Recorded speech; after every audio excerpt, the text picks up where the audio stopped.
Palmolive Soap, Your Beauty Hope, and Luster Cream Shampoo for soft, glamorous, caressable hair bring you Our Miss Brooks, starring Eve Arden.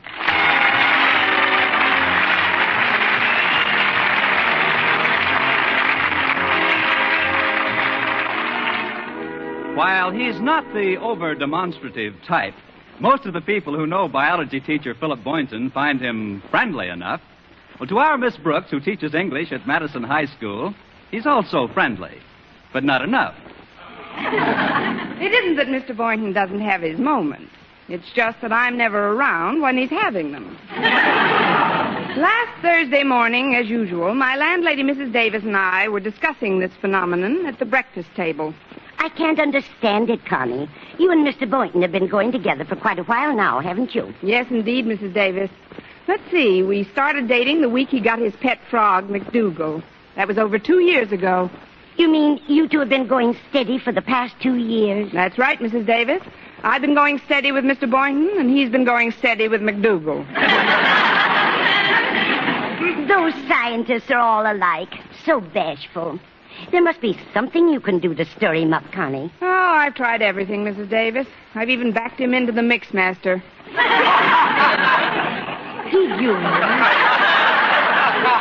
Did you really, Connie? No, but it's not a bad idea.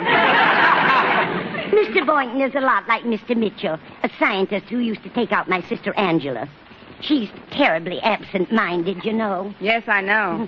Even more so than my brother Victor. Although heaven knows he's forgetful enough, too. Yes, you mentioned it to me, Mrs. Davis, but what about Mr. Mitchell? Mitchell? The scientist. What scientist?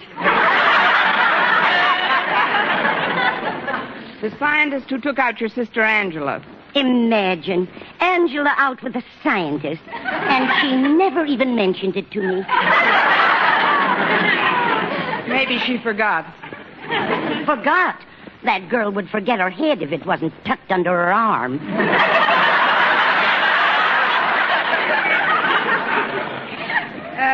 This is probably a mistake, but there's something I'd like to clear up. You mentioned, when we were both quite a bit younger, a certain Mr. Mitchell. You said he was a scientist and that he was a lot like Mr. Boynton. He certainly was, Connie. Now, if you've finished with breakfast, I'll clear away the dishes. That's what I like, a story with no loose ends. Present company accepted. Oh, I'll get it, Mrs. Davis. That's probably Walter Denton. He's going to give me a lift to school this morning. All right, Connie. See you after school, dear. Good morning, Miss Brooks. Why, it's Mr. Boynton. Come in. Oh, I haven't time, Miss Brooks. I've got to stop at a laboratory supply house before I get to school. I just wanted to return this notebook. I found it in my lab yesterday. Your lab? Oh, yes. You left it there when you came to pick up the notebook you'd left the day before. This is getting pretty obvious. Maybe I'd better start forgetting my gloves. I thought you might need it for your first class, or I wouldn't have disturbed you so early. Oh, you're not disturbing me, Mr. Boynton. At least not any more than usual. Are you sure you wouldn't like to come in for a minute? Oh, no, thank you, Miss Brooks. I just heard that the supply house I deal with is a new batch of white mice. They just got in from Bolivia. Well, shouldn't you give them a chance to unpack?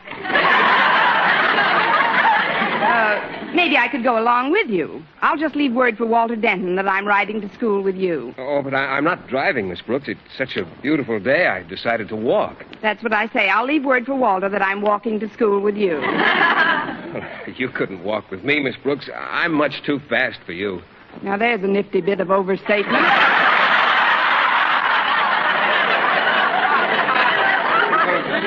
Besides, you wouldn't like the atmosphere in the supply house, all those mice and things. What's that? Oh, it's your cat. Hello, Minerva. She probably wants the address of that supply house. Come here, kitty. Ah, there's a nice girl.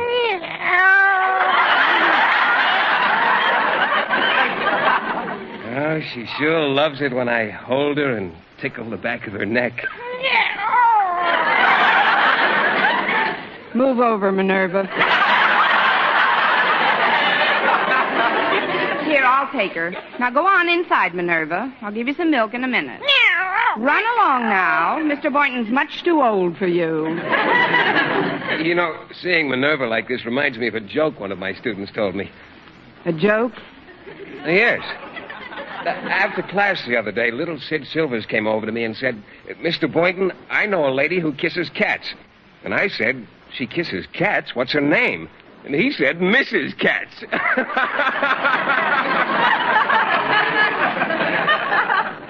What's the matter, Miss Brooks?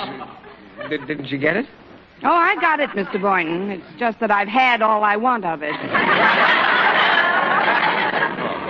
But I'll be running along now. See you at school, Miss Brooks. You invited me to lunch today, remember? That's right. It's my turn. Last time we went Dutch.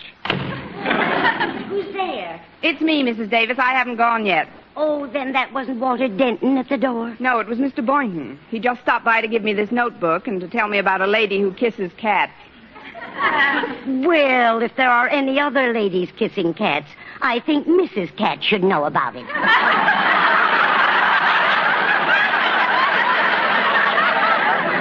Please, Mrs. Davis, it's just a joke. It's no joke to Mrs. Katz, after all the years they've been married. Oh, that must be Walter now. Coming! Well, good morning, Walter. It's more than a good morning, Miss Brooks. It's a heavenly morning, an exquisite morning, a delicious morning.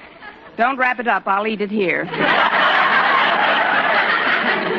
I feel as if I've been dancing on a sunbeam, tiptoeing on a rainbow, and wading through a cloud. Well, wipe your feet and come in a minute.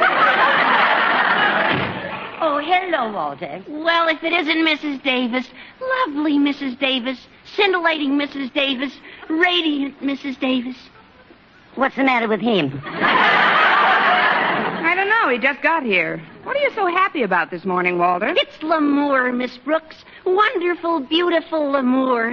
Did you get a letter from her? What is all this? It's love, Miss Brooks. I can't sleep. I can't eat. Oh, that's too bad, Walter. I was just going to ask you if you'd like a little breakfast. Oh, what have you got? Well, I could make you some nice waffles. I'm afraid there's no time for that, Mrs. Davis. We've got to get to school. Oh, it's of no consequence. Food is secondary at a time like this.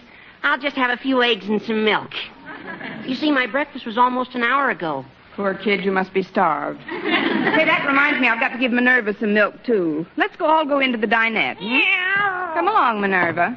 Is there anything I can do to help you in the kitchen, Mrs. Davis? No, you just sit right down here and talk to Miss Brooks, and I'll have your eggs ready in a jiffy. Ah, you're a peach, Mrs. Davis. Well, thank you, Walter. She is, Miss Brooks. She's a peach. A wonderful... I know, a wonderful, beautiful, fuzzy old peach. Now, I wish you'd tell me whence comes this gaiety of spirit. From whence? Oh, from Harriet Conklin, that's whence. Well, she's a pretty nice little wench.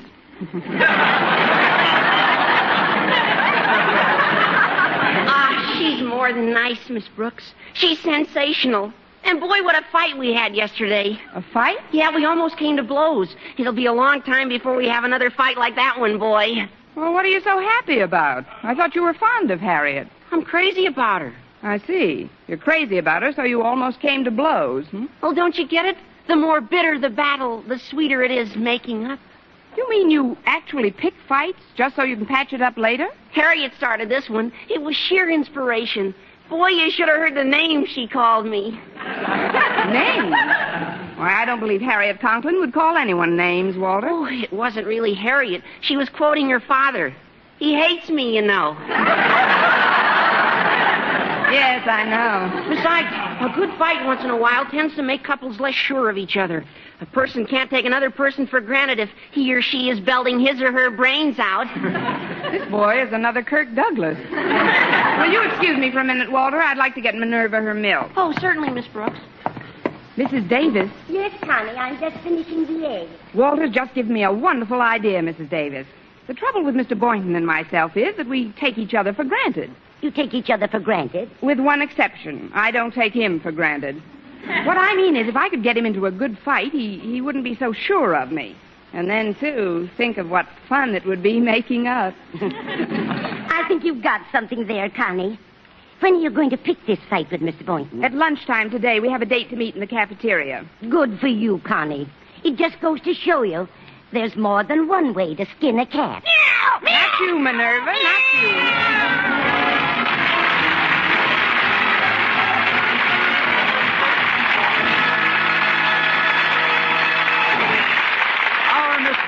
starring Eve Arden, will continue in just a moment. But first, here is Vern Smith.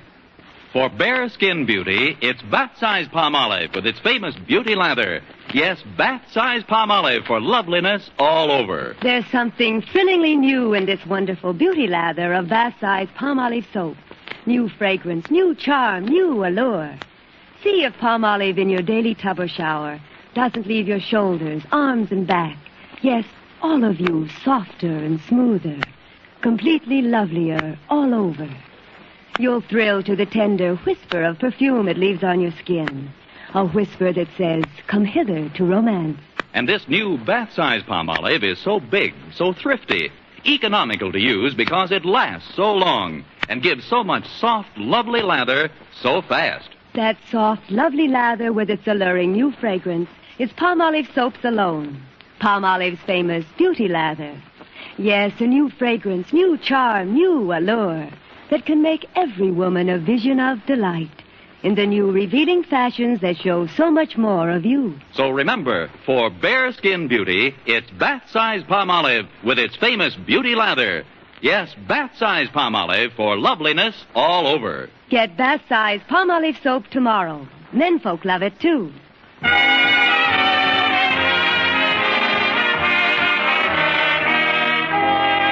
As soon as the bell rang for lunch, I hastened toward the cafeteria to start the battle of the century with my unwitting adversary, Mr. Boynton. I must have been exceeding the speed limit for Madison's halls, for just as I came abreast of the principal's office, Mr. Conklin flagged me. Well, if it isn't Mel Patton. Would you like us to put up some hurdles for you, my dear? I'm sorry, Mr. Conklin. I was just hurrying to get to lunch. Obviously. But I'll have to ask you to make a small detour. Would you mind loping into my office for a moment? Of course, Mr. Conklin. Now, sit down, Miss Brooks. I've called you in to find out what you've done about Walter Denton and my daughter Harriet. What I've done, Mr. Conklin? Yes. A few weeks ago, I requested that you move him to the furthest possible spot from Harriet's desk. Oh, I have, Mr. Conklin. They couldn't be any further apart unless one of them transferred to another school. Well, I don't know what Harriet sees in that lame-brained dunce. Oh, he isn't so bad, Mr. Conklin. It's just puppy love with Walter. If I could be sure of that, I'd buy him a lifetime supply of Strongheart and build him a kennel with my own hands. You should have heard them last night, Miss Brooks. They were on our front porch till almost 11 o'clock. Seems they had an argument in the afternoon, and they spent over 3 hours cooing and gurgling at each other like a brace of punch-drunk doves. Oh, they were just making up after a little spat. Well, we've got to do something to make that spat a permanent one. That's a pretty tough assignment, Mr. Conklin. Don't you realize that nothing is as sweet as the reconciliation after a lover's quarrel? Why, many couples pick fights just for the fun of making up. Yes. Harriet's mother once started a quarrel with me just to stir up some emotional activity. Now that I think of it, when we did make up, it was rather wonderful. Perhaps you'd better run along now, Miss Brooks. I have a phone call to make.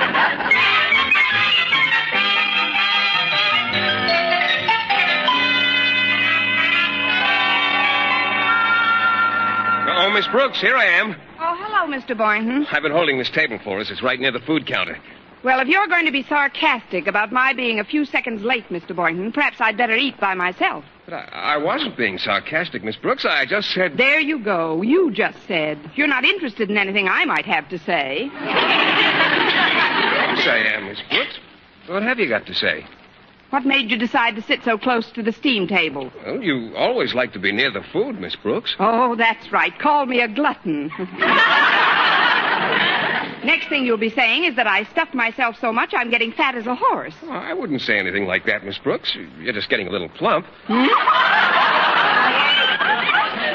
What's the matter with you today, anyway? Oh, that's right. Blame it all on me. I come in prepared to have a perfectly friendly lunch, and you immediately start picking on me. I don't know how you can say a thing like that, Miss Brooks. You mean you don't know how a person in her right mind can say a thing like that. That's what you were thinking. Don't deny it. Oh, I get it. This is a rib. Say, you sure had me going for a minute there. I may have to bite him. This is no rib, Mr. Boynton. Oh, excuse me, folks, but I have a rather important message for Miss Brooks. What is it, Walter? Well, Mr. Conklin wants to see you in his office right away. Oh, it's a shame you have to go now, Miss Brooks. You haven't had anything to eat, and the lunch period's half over. Here, you better have a few of these jelly beans. Jelly beans? Oh, yes, I carry them with me all the time. They're almost pure sugar, you know, and the dextrose contained in them is one of the best sources of quick energy known to science. Here, take a couple. Sweets to the sweet, they say. That is the last insult I'll take from you, Mr. Boynton. Here, you can have my chair, Walter. But, Miss Brooks... I don't know what this is all about, but I'm afraid I've got to interrupt, Mr. Boynton. As manager of the track team, I've called a special practice for after school. I thought you ought to know. Oh, you did? Well, for your information, Denton, as coach of the track team, I'm the only one entitled to call a practice. Oh, gee, you don't have to get so excited about it. Don't tell me how excited to get either. I'm not strict enough with you kids. That's the trouble. Well, sure you are, Mr. Boynton. I am not. Oh, great. With him, he fights.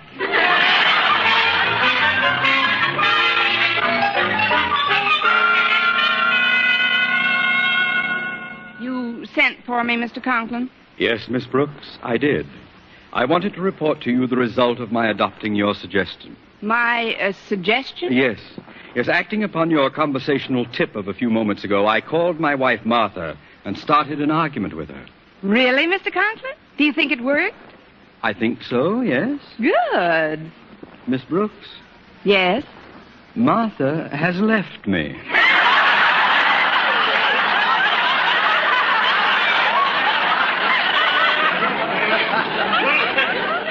Left you? How do you know? I was afraid I'd gone at it a little strongly in my first call, so after a few minutes I rang my home again. And? The housekeeper told me that Martha had left the house with a valise. A valise? She did the same thing the last time we quarreled. Took off like a wounded buffalo for her mother's house in Toledo. Now, if you'll stay in my office, Miss Brooks, I'll try to head her off at the railroad station. Oh, but my classes, Mr. Put Conklin. Harriet in charge, Miss Brooks. You'll have to wait until I return. Oh, I'm terribly sorry it worked out like this, Mr. Conklin, but I must say you're showing remarkable self-control. There's no time for recriminations now, Miss Brooks. However, upon my return, I'll flay you!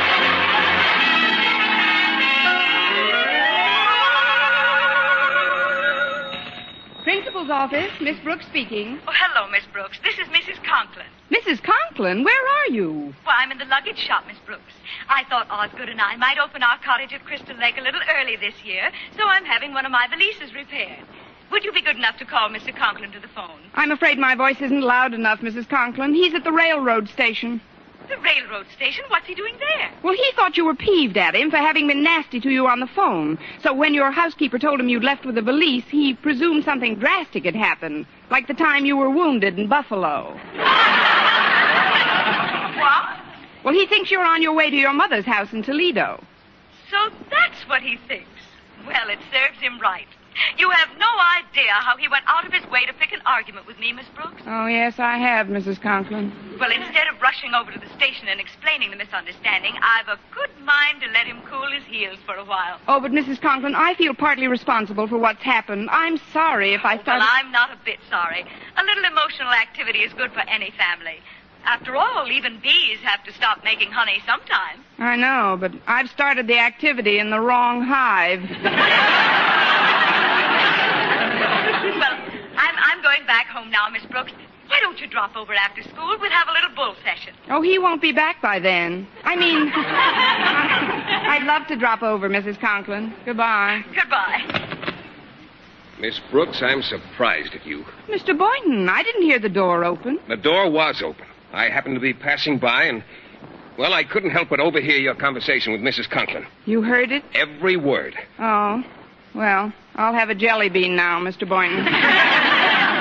Frankly, I never dreamed you'd be a party to such a nefarious plot, Miss Brooks. For the first time in my life, I'm really angry at you. You are? Yes, I certainly am. Well. Okay, so you're mad at me. You want to make something out of it, frog boy?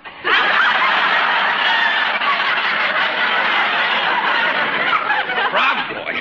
Why don't you leap down to the pond and dunk your head under a lily pad? So you've been spying on me after school.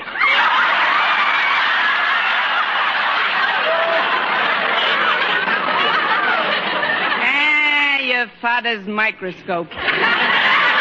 Miss Brooks, you've succeeded in stirring up our first quarrel. Why, when I think of our principal wandering around the railroad station, searching vainly for a wife who isn't there, I'm appalled. Why, poor Mr. Conklin must be beside himself. Oh, not that, Mr. Boynton. Even Mr. Conklin couldn't stand another Mr. Conklin.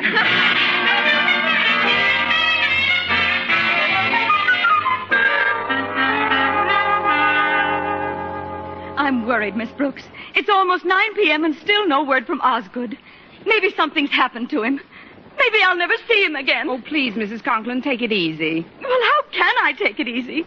How would you feel if you thought you were never going to see Osgood again? I rarely indulge in wishful thinking. Now, when Mr. Conklin gets tired of looking for you, he'll come home. Meanwhile, you must try to be cheerful. If only Daddy would phone. If only we had some word, some definite... Oh, the doorbell. Maybe it's Osgood. I'll get it. Oh, no, Mother. If it is Daddy, you wouldn't want him to see you with your eyes all red from crying. I'll get it. No, dear. Your eyes are red, too. But, Mother, your eyes are redder than mine. No, dear. Your eyes are much redder than mine. You two red eyes will excuse me. I'll open the door. Well. Oh, it's you, Miss Brooks. Come in, Mr. Boynton. Mrs. Conklin and Harriet are pretty worried. Please, Mr. Boynton, don't keep us in suspense. Is there any news? Quickly, Mr. Boynton, tell us. Oh, I'm afraid not. I checked the railroad station and the bus terminal, but I saw no sign of Mr. Conklin. Poor Daddy. Hold it, Harriet. Wait for your mother. Mr. Boynton, did you also check the airport? Yes, I did. He wasn't there either. Oh, poor Osgood. Now both together. Well, don't just stand there, Mr. Boynton. Pull up a life raft and sit down. Oh, don't be discouraged, Mrs. Conklin. Maybe Walter Denton will come back with some more tangible news. Oh, I hope he comes soon. This waiting is maddening. Oh, the doorbell. Maybe that's Osgood. I'll get it. Oh, no, Mother, I'll get it. If it is Daddy, you wouldn't want him to see you. I've got it. Hiya, Miss Brooks. Come in, Walter. It's Walter Denton. Hello, Walter. Hello, Mrs. Conklin. Hello, Harriet. Hello, Mr. Boynton. You can call the roll later, Walter. Now, what's the news? Yes, what did you find out, Walter? Well, I checked the receiving hospital, the emergency hospitals, and also the morgue. And? No luck.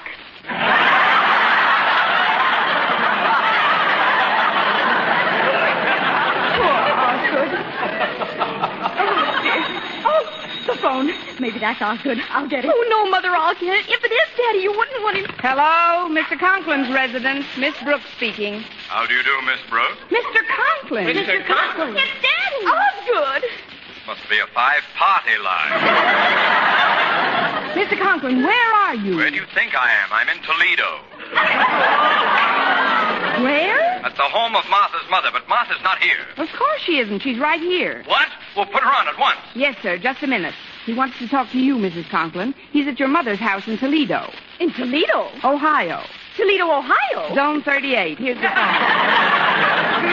But, Miss Brooks, I don't dare tell him that I let him go on that wild goose chase just to teach him a lesson. You know his blood pressure. I ought to. I helped give it to him. Here's the phone, Mrs. Conklin. Talk to him. Oh, thank you. Hello, Osgood. Martha, you're home. I don't quite understand. Well, dear, when you picked a quarrel with me today, I really planned to go home to Mother. But I realized I just couldn't bear the thought of leaving you. You really mean that, Martha? Oh, what a lucky man I am. I'll take the first plane back, my dear. It'll be such fun making up. And Martha? Yes, Osgood? You can start puckering up now, sugar. Why, Osgood? Goodbye, sweetie.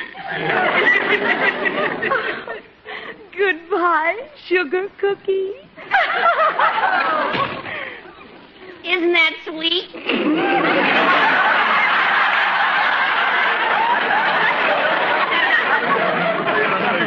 Come on out to the porch, Harriet. We still got some making up of our own to do. All right, Walter. Now I'm going up to my room and have a good, happy cry. You've earned it, Mrs. Conklin. The day you were married. Well, Miss Brooks, we seem to have this living room all to ourselves. Shall we go to our corners and come out reconciling? Miss Brooks, I realize you really did nothing to gain my anger today, and, well, In a situation like this, actions speak louder than words. What are you driving at, Mr. Boynton? Miss Brooks, pucker up. Yes, Mr. Boynton. And close your eyes. Not me. I want to watch.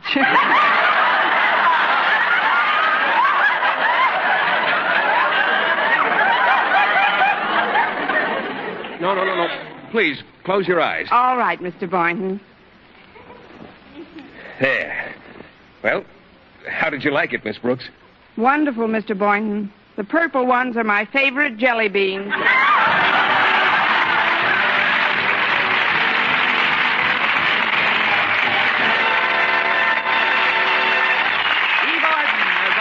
Brooks returns in just a moment, but first... Dream girl, beautiful luster cream girl. Tonight, show him how much lovelier your hair can look after a Luster Cream shampoo. Only Luster Cream brings you Kay Daumit's magic formula blend of secret ingredients plus gentle lanolin. Gives loveliness lather even in hardest water. Glamorizes your hair as you wash it. Luster Cream, not a soap, not a liquid, but a dainty cream shampoo. Leaves hair fragrantly clean, free of loose dandruff, glistening with sheen, soft, manageable. Gives new beauty to all hairdos or permanents. 4-ounce jar, $1. Smaller sizes, either tubes or jars. Tonight, try Luster Cream shampoo and be a dream girl, beautiful luster cream girl. You owe your crowning glory to a luster cream shampoo. And now, once again, here is our Miss Brooks. Well, after Mr. Boynton had fed me all the jelly beans I could swallow, he walked me home through the park. Miss Brooks, there's something I've wanted to say to you all evening. There he is? I didn't want to embarrass you in front of the others, but, well... Yes, Mr. Boynton? The seams of your stockings are crooked. Thanks a million, Mr. Boynton. Oh, look, over by that tree, Miss Brooks. It's a Pendodactylus, same type of frog as McDougal. Excuse me, Mr. Boynton. Now, you listen to me, you green-skinned, pop-eyed monster. You have a lot of nerve croaking at people at this time of night. This park isn't big enough for both of us, see? Miss Brooks, what are you doing? I'm picking a fight with this frog. It's got to be more fun making up with him. Next week, tune into another Our Miss Brooks show brought to you by Palmolive Soap, Your Beauty Hope, and Luster Cream Shampoo for soft, glamorous, caressable hair. Our Miss Brooks, starring Eve Arden, is produced by Larry Burns, written and directed by Al Lewis, with music by Wilbur Hatch.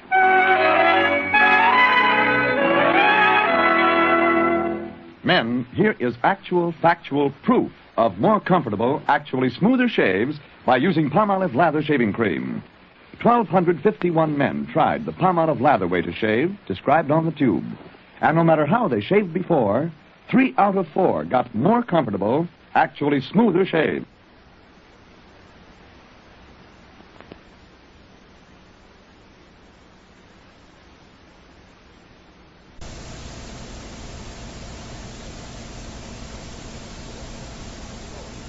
Palmolive Soap, Your Beauty Hope, and Luster Cream Shampoo for soft, glamorous, caressable hair bring you Our Miss Brooks, starring Eve Arden.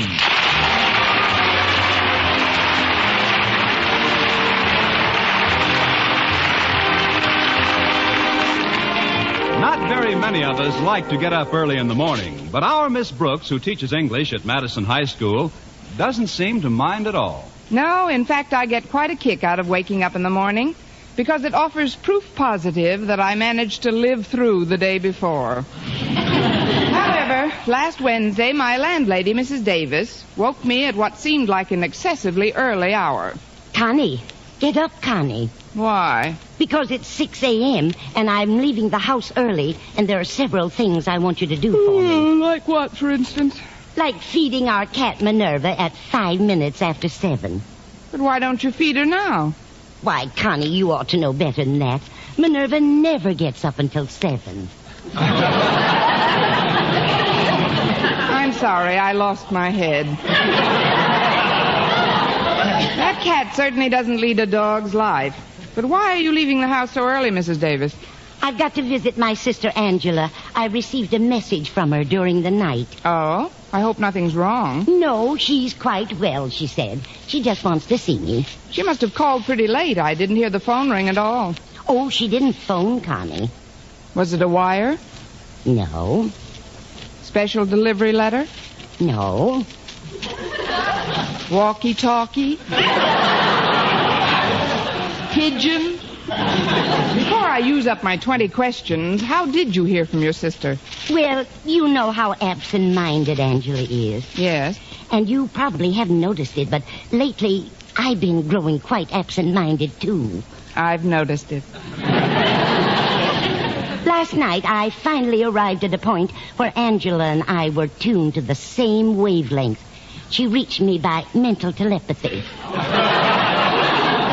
How did she come over, AM or FM? You can joke if you like, but I know just as surely as I'm standing here that Angela wants to see me immediately. So I'll have to leave right after breakfast. All right, Mrs. Davis. It'll do you good to get out of the house for a change anyway. Now, what did you want me to do for you? Do for me? Yes. You said when you woke me that there were several things you wanted me to do? I did. Yes. In connection with your leaving the house this morning? But I didn't leave the house this morning. I know, but you're going to. I am.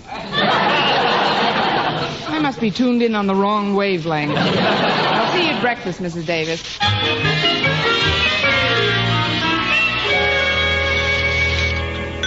Well, how did you like your breakfast, Connie? Fine, Mrs. Davis. Now, if you'll excuse me, I'll get ready to go to school. Mr. Boynton's picking me up.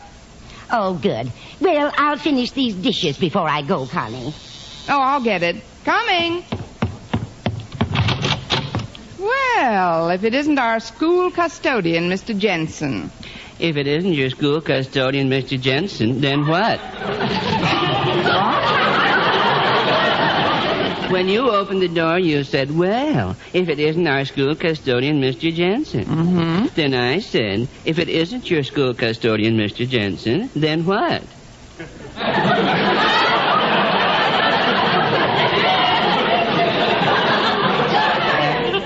Catching people saying things that don't take any real meaning is a hobby of mine. Oh, that's very cute, Mr. Jensen. Won't you come in? Oh, thank you, Miss Brooks. Oh, that's better. What's better? Look, Mr. Jensen. Look at what? I don't mean look, I mean listen. I'm in kind of a hurry. What kind?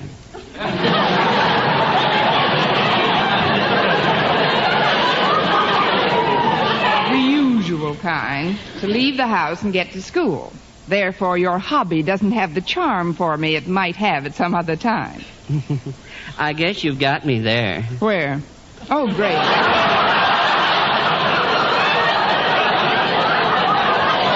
Now you've got me doing it. Never mind, Mr. Jensen. What can I do for you? Well, you can open up the school this morning if you will, Miss Brooks.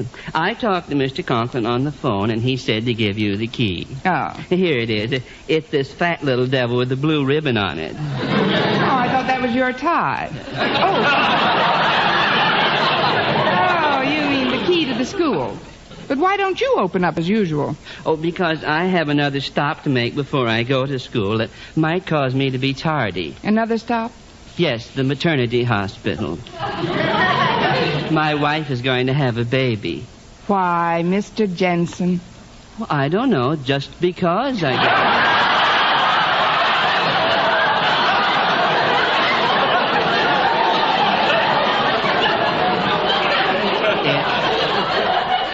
It's our 6th child, Miss Brooks. Honestly, Mr. Jensen? Well, I didn't steal them, if that's what you mean.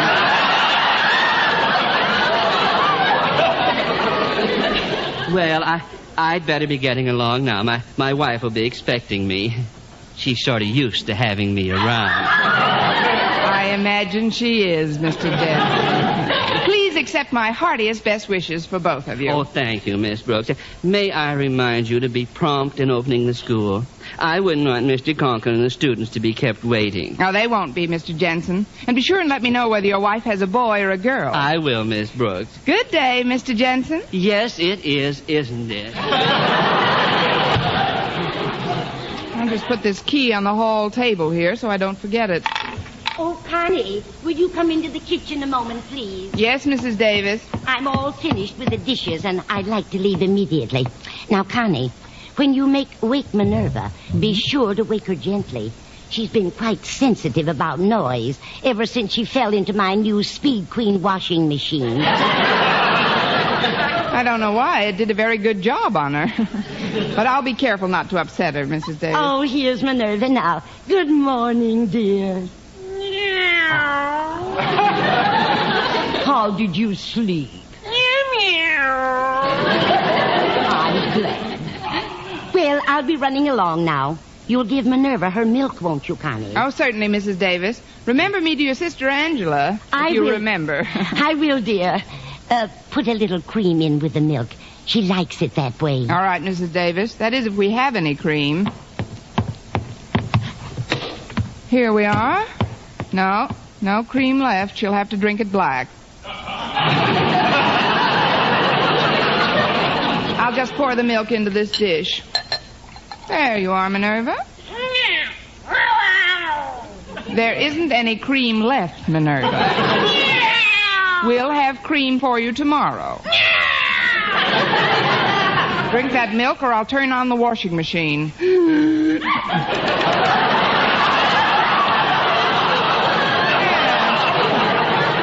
That would do it. I'll get it. I'm on my way out anyway. Oh, come in, Mr. Boynton. Oh, thanks, Mrs. Davis. You leaving the house so early? Yes. Let's see if I've got everything. My purse, my hat, my shoes, and... Oh, yes, now I'm all set. You'll find Miss Brooks in the kitchen, Mr. Boynton. I'm going over to see my sister Angela. Oh, say hello for me. Hello. I mean to your sister, Mrs. Davis. Oh, thank you, Mr. Boynton. Goodbye. Good morning, Miss Brooks. Hello, Mr. Boynton. Would you like a cup of coffee? Oh, yes, thanks. Will you join me? I'd love to. Yeah, I'll pour. I ran into Mr. Jensen down the block. Cream? Yes, please. He told me his wife was going to have a baby. I think large families are wonderful. When I meet the right man, if I haven't already met him, I'll want to get married and have several children of my own. Sugar? Yes, Mr. Boynton. I mean, yes. Say, look at the clock. We'd better hurry with this coffee. Oh, you're so right, Mr. Boynton. And before we go, I'd better unlock the back door. Mrs. Davis invariably forgets her key. Oh, she didn't forget it this time. When she was leaving, I noticed she took a little fat one off the hall table. She took the little fat... Mr. Boynton, that was the key to the school. Mr. Jensen asked me to open up this morning. Oh, no, Miss Brooks. Oh, yes, Mr. Boynton. Oh, gosh. Pretty soon Mr. Conklin and all the students will be arriving at school and nobody will be able to get in. Mr. Conklin will be furious at you. Don't remind me. I can see the sparks flashing from his tongue already. Gee, I'm in quite a spot, aren't I? Aren't I? That shows how upset I am, Mr. Boynton. An English teacher should never be guilty of saying aren't I. But, Miss Brooks, what about school? Suppose we hurry over and explain Aren't is things. merely the contraction of are not. Therefore, one who says aren't I is guilty of saying are not I. Miss Brooks, what about... The correct form is am I not. Aren't I being nothing more than an absurd and altogether ungrammatical affectation. Miss Brooks, what about school? I ain't going.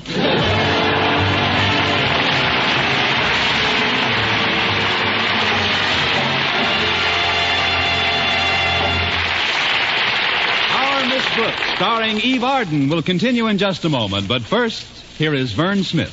Here's wonderful news, ladies. Wonderful, wonderful news. Now there's something thrillingly new in Palmolive Soap's famous beauty lather. Yes, something thrillingly new. Palmolive's famous beauty lather now brings you new fragrance, new charm, new allure. Millions of women will prefer Beauty Lather Palmolive over all other leading toilet soaps the minute they try it. For Palmolive Soap's famous Beauty Lather now has a new, clean, flower-fresh fragrance for new allure, new charm. So, ladies, forget all other beauty care and use Palmolive Soap the way doctors advise for a lovelier complexion. Just stop improper cleansing and instead wash your face with Palmolive Soap 3 times a day, massaging Palmolive's wonderful beauty lather onto your skin for 60 seconds each time to get its full beautifying effect. Then rinse. That's all. All types of skin, young, older, oily, respond to it quickly. Don't wait another day to try Palmolive's Beauty Lather. You'll be thrilled by its new fragrance, new charm, new allure. Thrilled again by the fresher, brighter complexion doctors prove may soon be yours. For new loveliness all over, use big bath-size Palmolive in tub or shower.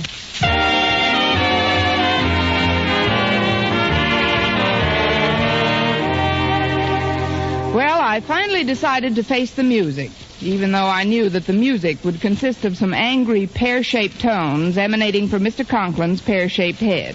By the time Mr. Boynton dropped me off, there were so many students milling around dear old Madison High that it looked like a training school for young pickets. I found Mr. Conklin pacing up and down outside his office windows. Ah, there you are, Miss Brooks. Good morning, Mr. Conklin. It's about time. Now then, if you'll give me the key. The key? Yes, the key. Let me have it. I'll let you have it as quickly as possible. There is no key. No key? But Mr. Jensen was supposed to He did, but then I put it on a table in the hall, and Mrs. Davis took it with her to her sister Angela's. It wasn't really my fault, Mr. Conklin. I don't care whose fault it was. We've got to get into this school, and quickly.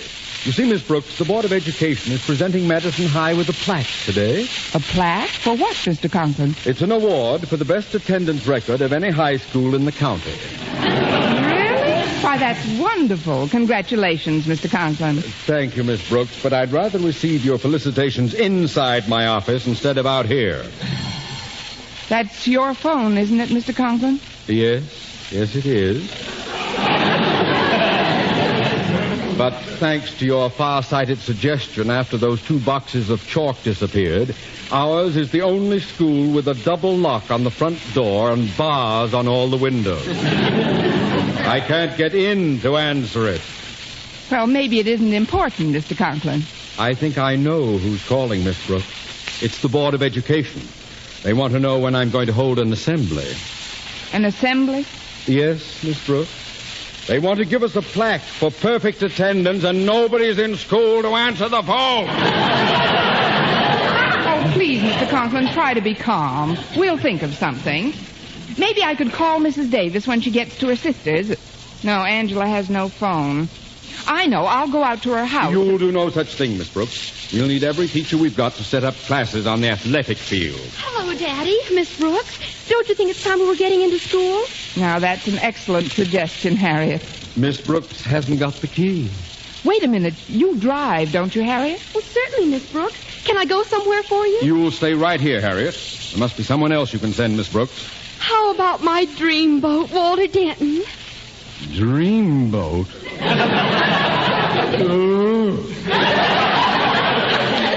He's an idiot. But, Daddy, Walter's a wonderful driver. He'll pick up the key wherever it is and have it back here in nothing flat. Nothing but his head, that is. Well, maybe that's a good idea. Miss Brooks, get Denton to drive out to wherever Mrs. Davis is. At least his brain is expendable. All right, Mr. Conklin. I'll look for Walter and ask him to go after the key. You won't have to look for him, Miss Brooks. Walter's coming over right now. Well, if it isn't my light of love. Greetings, fair Harriet. Bonjour, Miss Brooks. And to you, esteemed principal, felicitations. What's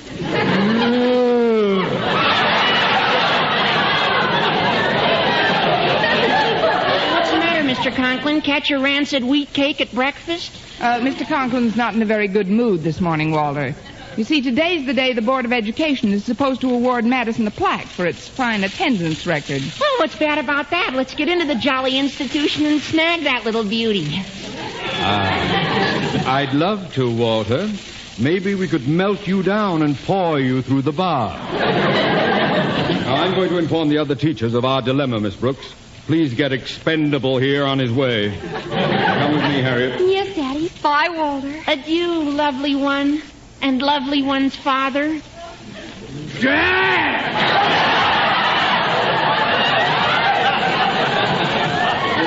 There are times when I sense an animosity in that man. Now, what do you suppose could cause such a reaction? Hatred, for one thing. Now, please listen carefully, Walter. You know Mrs. Davis's sister Angela, don't you? Oh, sure, Miss Brooks. I gave Mrs. Davis a ride out there last week. Good. Do you remember where she lives? Well, it's way on the other side of town. I didn't notice the address, but I think I could find it. There was a mailbox on the corner. A mailbox? Isn't there anything else that would help you identify it? Well, nothing outstanding. What color was the house?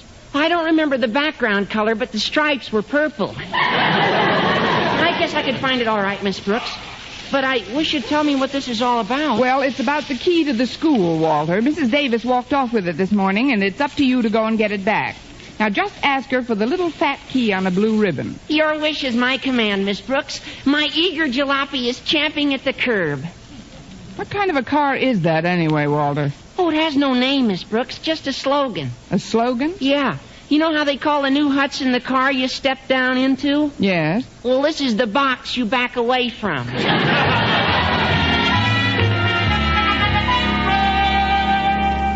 Well, Miss Brooks, it's over an hour since Denton left, and he's still not back with that key. I'm sure it won't be much longer, Mr. Conklin. Here goes that phone again. I wish Mr. Stone would stop calling my office. I know one way to stop him, Mr. Conklin. We can go to the malt shop next door and call him. That way you can stall him off till Walter gets back with the key. Oh, that's not a bad idea. Better than standing around listening to that phone. Come on, Miss Brooks. Well, here we are, Mr. Conklin. Martin's Malt Shop, Madison's unofficial annex. After you, Miss Brooks. Well, if it isn't Miss Brooks. Hi, Marty. Sneak away from the ogre for a little fizz water? No, the ogre is along today. Sorry, Mr. Conklin. Just a little nickname I picked up from the kids. Why, I'm surprised at you, Marty. Nobody at Madison calls Mr. Conklin by anything but his right name. Well, I'm happy to know that, Miss Brooks. Oh, here's the phone booth right over here, pear-shaped. Mr. Conklin.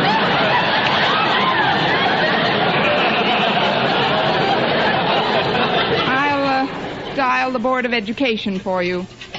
School day, dear old golden rule. Board of Education, Mr. Stone speaking. Mr. Conklin calling you, Mr. Stone. One moment, please. Here you are, Mr. Conklin. Thank you.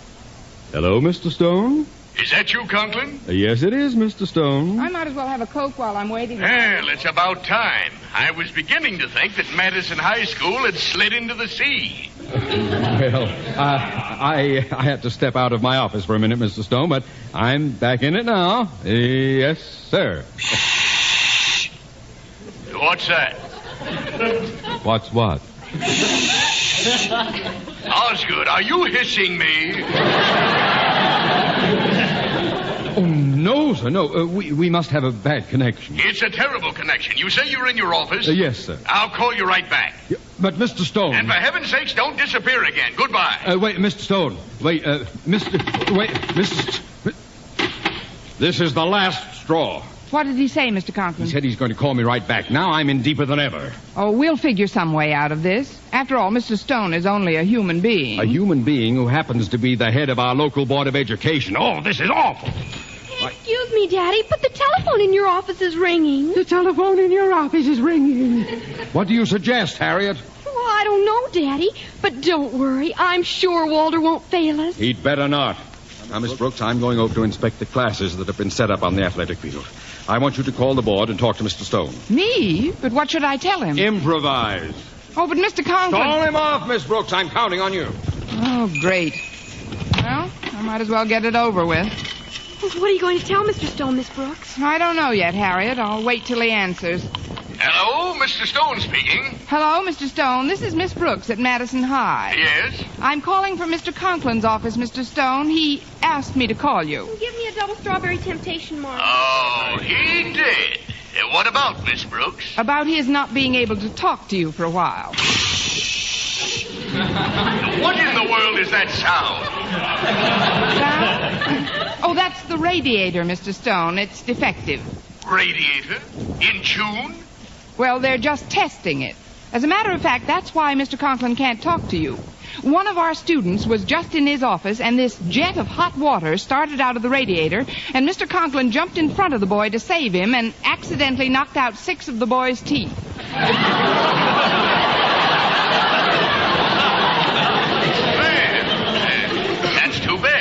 Brooks, that radiator should be fixed immediately. Oh, it was, Mr. Stone. But Mr. Conklin doesn't want to leave the boy's side. He's on the couch across the room. Shh. He's giving him a transfusion. A transfusion? Of teeth? Oh, didn't I tell you? He also cut his foot. He's in a bad way, Mr. Stone, but we're hoping for the best. Where is the boy now? In a malted milk machine? Thing off. There must be somebody else on this line, Mr. Stone. I'd better call you back. No, Miss Brooks, don't bother. I don't quite know what's going on at Madison today, but I'm going to find out. You tell Mr. Conklin that I'll call him in exactly 10 minutes. If he isn't at the phone prepared to carry on a rational conversation at that time, well, he'd better be. But Mr. Stone... Goodbye, Miss Brooks. Goodbye. And goodbye, Mr. Conklin. Well? Well, nothing. It's worse than ever. Mr. Stone's going to call again in 10 minutes. Wait a minute, Harriet. I think I've got an idea. What is it, Miss Brooks? First, I'll get Marty to hang an out-of-order sign on this phone booth, and then I'll call Mr. Conklin's office in 5 minutes and leave the receiver off the hook on this end. Well, what'll that do? Well, that will ensure Mr. Stone's receiving a busy signal when he calls in 10 minutes. And that's what he'll continue to receive until Walter returns with the key. Miss Brooks, you're a positive genius. Please, Harriet, don't exaggerate. I'm not a bit positive.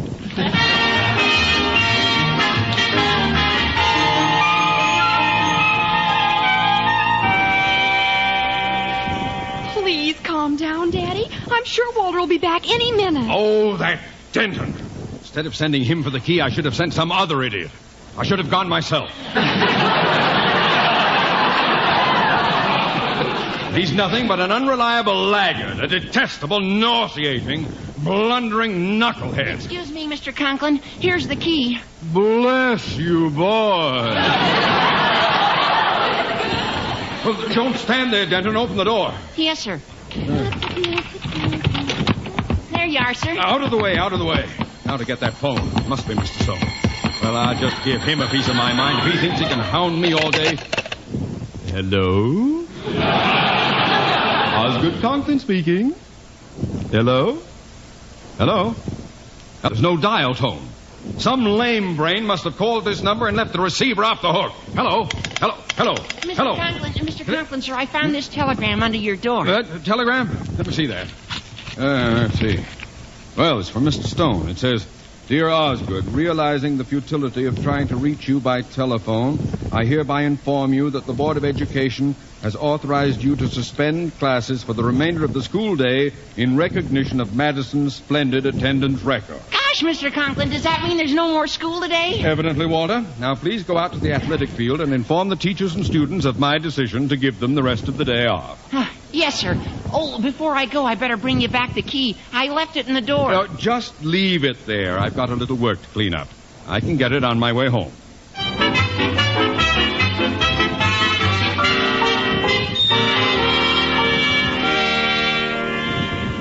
Let's make the most of our afternoon off, Miss Brooks. I'd like to do something really exciting today, if you're game. Game? Miss Brooks, I'd like to take you to the zoo. I'm afraid that's a little too gamey for me, Mr. Boynton. I'd much rather go to a movie. Say, we must be the last two people on the grounds. I feel like... Oh, excuse me a minute. What's wrong, Miss Brooks? I just noticed the front door. Walter left the key in it. You know, the extra lock was my idea. Yes, I know. Mr. Conklin's been so worried about this key all day, I'm not going to take any chances. What are you going to do, Miss Brooks? I'm going to lock up the school and mail this key to Mr. Conklin.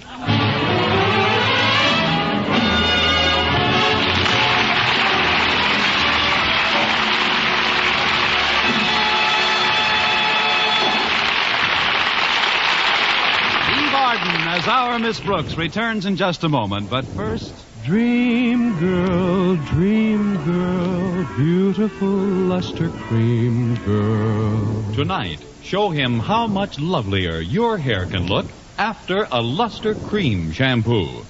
Only Luster Cream brings you Kay Daumit's magic formula blend of secret ingredients plus gentle lanolin. Gives loveliness lather even in hardest water.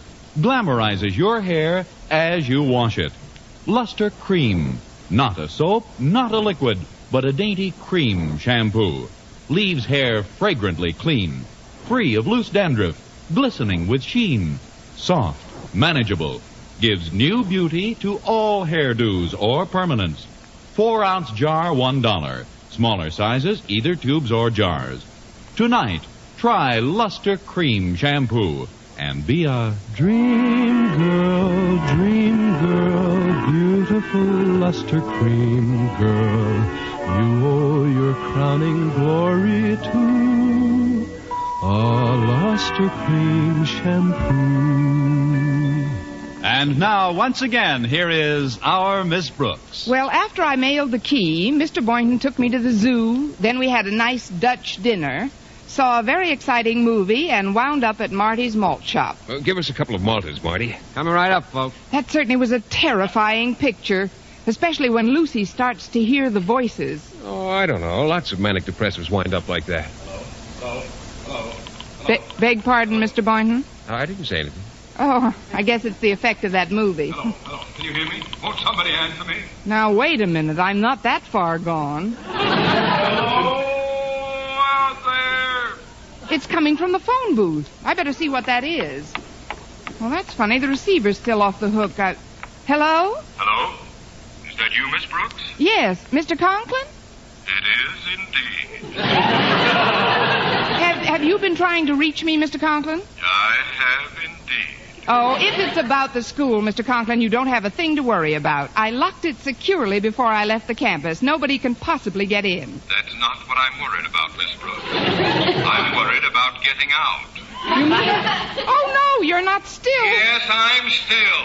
Now get over here with that key! Yes, sir. Right away, sir. The key? Oh, Mr. Boynton, do you think you could lift me up? Why, of course, Miss Brooks. Good. Let's get down to the corner. I want you to slip me into the mailbox.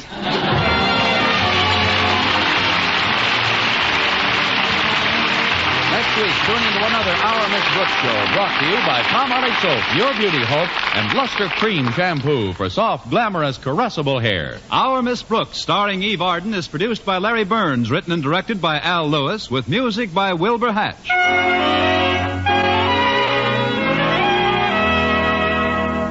Men, do you shave with a lather or brushless shave cream? Palmolive shaving cream comes both ways. And whichever way you prefer to shave, you'll find that using either Palmolive brushless or Palmolive lather shaving cream can bring you more comfortable, actually smoother shaves. Here's the proof. 2,548 men tried the new Palmolive way to shave described on the tube. And no matter how they had shaved before, 3 out of every 4 got more comfortable, actually smoother shaves. Get Palmolive brushless or Palmolive lather shaving cream today.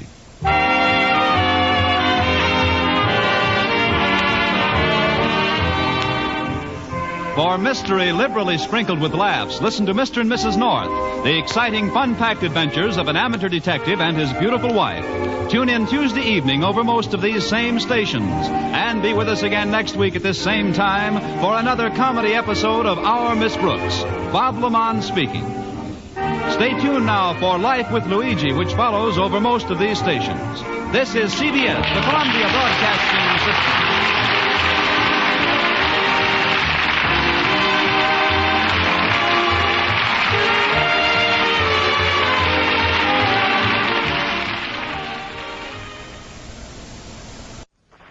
Palmolive Soap, Your Beauty Hope, and Luster Cream Shampoo for soft, glamorous, caressable hair bring you Our Miss Brooks, starring Eve Arden. To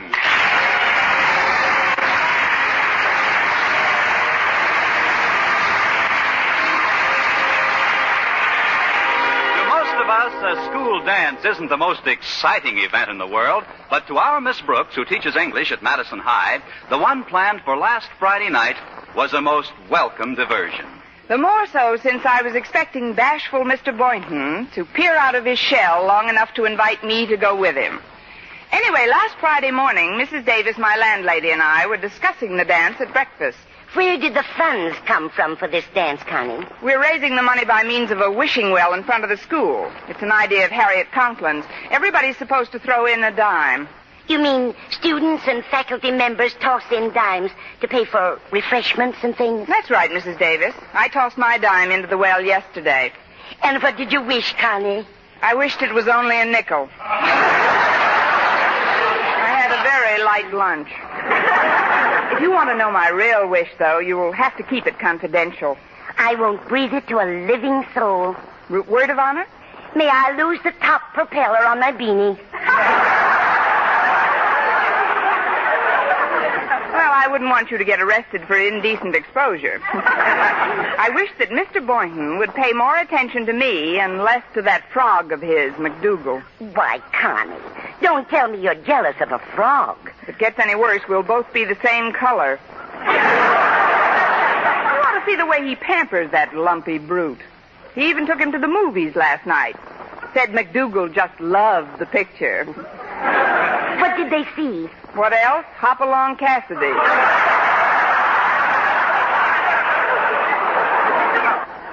I think you're exaggerating, Connie. Mr. Boynton is very fond of you. Oh, that must be Walter Denton. He's taking me to school this morning. Just a minute, Walter. Excuse me, Mrs. Davis. Hello, Walter. Come in. Wait. Let me look at your hair, Miss Brooks. What? Poised in the doorway as you are, the sun seems to strike sparks from your already molten tresses. Well, don't stand there. Stamp me out. Please come in before the flies do. I just got to run a comb through my blazing tresses, and we're off, Walter. Would you care for a glass of milk? I just had breakfast an hour ago, but I could always have a glass of milk and an egg sandwich. Oh, I forgot. You have breakfast ahead of your tapeworm. Hello, Walter. Can I fix something for you? Just anything you have in the house will be fine, Mrs. Davis. He means just everything you have in the house will be fine. But give him a quick egg sandwich and some milk. Very well. I'll be back in a jiffy, Walter. Okay, Mrs. D. Miss Brooks, don't you think it was a wonderful idea of Harriet's to start the Wishing Well dance? I'll let you know after the dance. How's the well coming, by the way? Raising expenses? The dimes are flocking in. I was in charge of it for a while yesterday. Some of the wishes were a scream, Miss Brooks, especially the ones that the faculty wished about Mr. Conklin. Our beloved principal? I never thought he was so popular with his staff. One after another, they all wish that he would get everything that's coming to him. Amen. Now, if you'll excuse me, Walter, I'm going to get my hat and purse. Oh, sure, Miss Brooks. Take your time. We're early. Here you are, Walter. Oh, just one egg sandwich, huh? Well, that'll be all right. Oh, Mrs. Davis, if you'll just sit real close to me here, I got a big favor to ask. A favor? Shh. This is extremely confidential. I won't breathe a word of it. Word of honor? May I lose my beanie in a downdraft. What's the favor? Well, the other day at the Wishing Well, right after I wheedled a dime out of Mr. Boynton, Harriet wheedled his wish out of him. What did he wish for, Walter? He wished for a lock of Miss Brooks' hair. Oh, isn't that romantic? But why doesn't he just ask her for it? Because he's too bashful. He says that's much too personal. But even though Harriet and I promised on our honor not to mention it to Miss Brooks, we've decided that our first step is to get him what he wants. When Miss Brooks finds out he's got it, and we'll see she does find out, then we'll take our next step, okay? Okay. But what's our first step again? Oh, please, there's no time for details. Me, Harriet, and my pal Stretch all have scissors. But just in case we don't get the opportunity, we want you to take a whack at it, too. Now, all you have to do is get her to focus her attention on something else and then snip off a hunk from the back. Say you'll try, Mrs. Davis, please. But when, Walter? Well, right now's a good time, while she's currying herself. Well... Oh, go ahead, Mrs. Davis. Here's the scissors. Just don't let her catch you, whatever you do. All right, Walter. If it's to further her romance, I guess it's worth a try. Oh, Connie. Yes, Mrs. Davis? Anything I can do to help? No, thank you. Just putting my hat on. Just a minute, Connie. Turn around a second. Just as I thought. What? There's a bug on the back of your dress. A bug? Where? Get him off. It's just a ladybug, Connie. Lady or gentleman, get him off. All right. Now hold still. There. She's gone. Thanks. Mrs. Davis, Are you sure that was just a ladybug? Positive, dear. Why do you ask? Because just before you flipped it off, I could swear she snapped at me.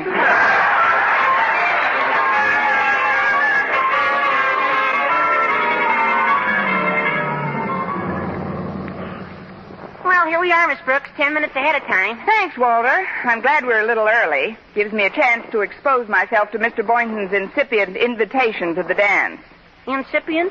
He's been threatening to ask me, I like to think. He'll ask you, all right. He's intensely interested in you, Miss Brooks. I can tell by the way he looks at you. Oh, you can?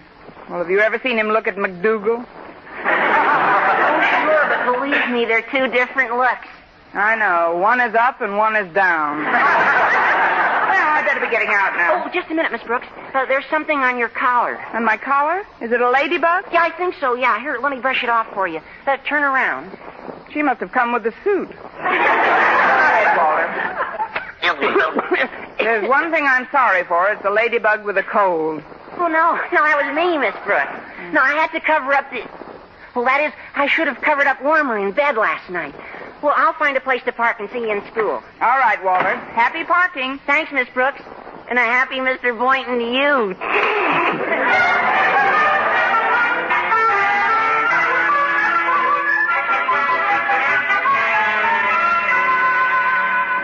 Good morning, Mr. Boynton. May I come in? Oh, Miss Brooks, of course. Good morning. I was just straightening out McDougal's cage. Naturally. Hey, it's Miss Brooks, Mac. Say hello. Hi, Mac. Hey, he sounds a little dejected, doesn't he? Oh, yes, he hasn't been sleeping well at all. Just tosses and turns all night long. So do I. But you don't bruise your sides against wire mesh when you toss around. Now, if he doesn't improve today, I'm afraid I won't be able to ask you to go to the student-faculty dance tonight, Miss Brooks. Were you going to, Mr. Boynton? You get your own date. Were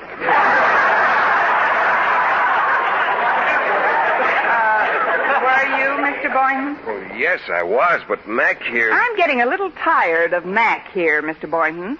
Every time we have a date, something happens to Mac. Last Monday, I had to eat lunch alone because he had laryngitis and you wanted to massage his throat. Well, it did him a world of good, didn't it, Mac? You're another Nelson Eddy, Mac. Now shut up. And Wednesday afternoon, when we were supposed to go for a walk in the park, you called to cancel that date. Well, I had to. Mac had a headache. Oh, great. A frog with a headache. I can't say I like your attitude, Miss Brooks. If you knew the slightest bit about cellular structure, you'd be aware of the fact that amphibians and humans are equally susceptible to cranial pain. Why, post-orbital pressure on the squamosal at the base of a frog's skull can be most distressing. Now, ain't that a shame? Yes, it is. And if you think I'm going to a dance while McDougal's squamosal is irritated, you're mistaken. Excuse me now, I've got to go to the cafeteria. I'm heating a little lettuce for him. Maybe I can help you. I'd make it hot for him. No, you just keep him company till I return. Well, here we are alone, Mac. Oh, don't worry. I'm not going to do anything to you. But just between you and me, Mac, you're nothing but a big pain in the squamosal.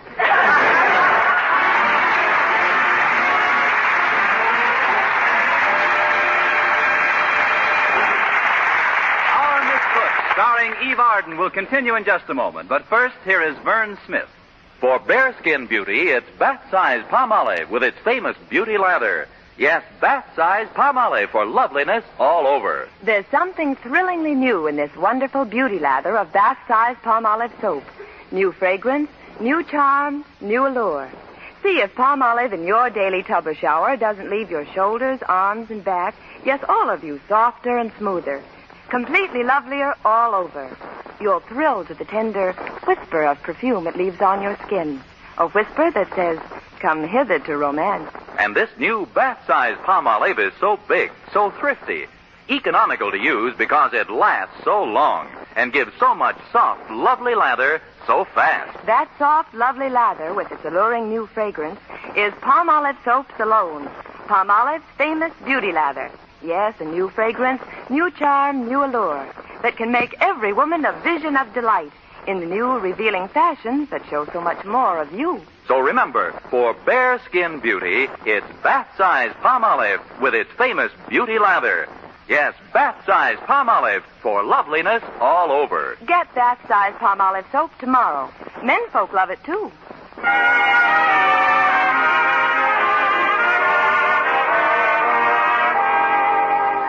After my first 2 morning classes, I had a little free time, which I was determined to employ in a really constructive manner. So I hastened to my desk and promptly did some first-rate brooding. It wasn't long, however, before my rancid reverie was interrupted. Stretch Snodgrass, Madison's star athlete, paid me a little visit. Although Stretch is splendidly equipped physically, mentally he doesn't go along with the gag. Anyhow, while I sat with my head in my hands, muttering voodoo curses against my arch-rival McDougal, Stretch slipped into my room, tiptoed up to my desk, and murmured, "Hi, Miss Brooks. Can I see you for a minute?" "Please, Stretch, may I see you for a minute?" "Gosh, Miss Brooks, you don't need no permission to see me. I'm just a student." I sometimes wonder of what. Sit down, Stretch. What can I do for you? Well, first of all, you can stop Snag Mulligan from calling me names in class. Names? Yeah. He says Stretch don't describe me good enough. He's telling everybody to call me Sano. Sano? Well, they're the cigarettes with the nicotine removed. Well, what has that got to do with you? He says I'm the schoolboy with the brain removed. Where did he get a hold of your x-rays? I'll tell him to cut it out. Now, what else can I do for you? Nothing, Miss Brooks. But I was thinking, maybe there's something I can do for you. For me? But, Stretch, nobody calls me names. In fact, nobody calls me at all lately.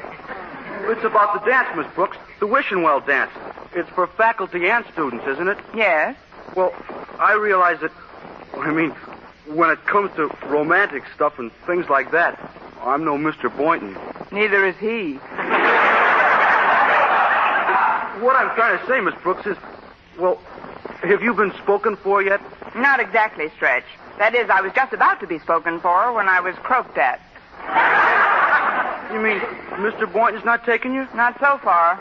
Then I would consider it a very high-type honor if you could see your way clear to escorting me to the dance. Why, Stretch, how chivalrous. Now, please don't go getting any wrong ideas, Miss Brooks. That is, I don't think a person should be led on, do you? Definitely not. Then you'll understand when I tell you right out. I'm not in love with you, Miss Brooks. That's what I like, a nice clean break. No sense in dragging these things out. Oh, it isn't that I'm not terribly fond of you. It's just that, well, there's a difference in our ages. Oh, I know, Stretch. I'm old enough to be your cousin. You don't have to give me your final answer about the dance until later, Miss Brooks. After all, I think Mr. Boynton ought to get another crack at you.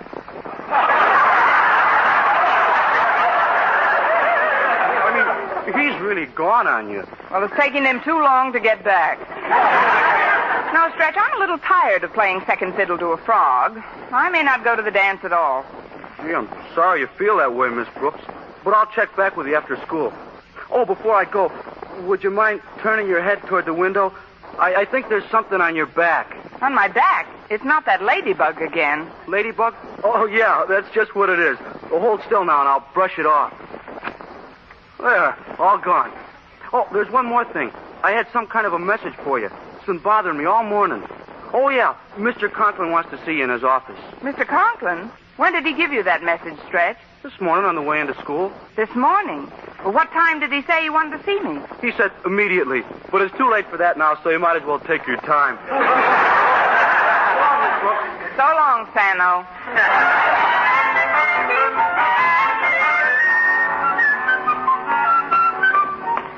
Hi-ho, as off my nut I go. I wish that I... Oh, I'm sorry, Miss Brooks. I didn't see you. Thanks, Harriet. I have been losing weight lately.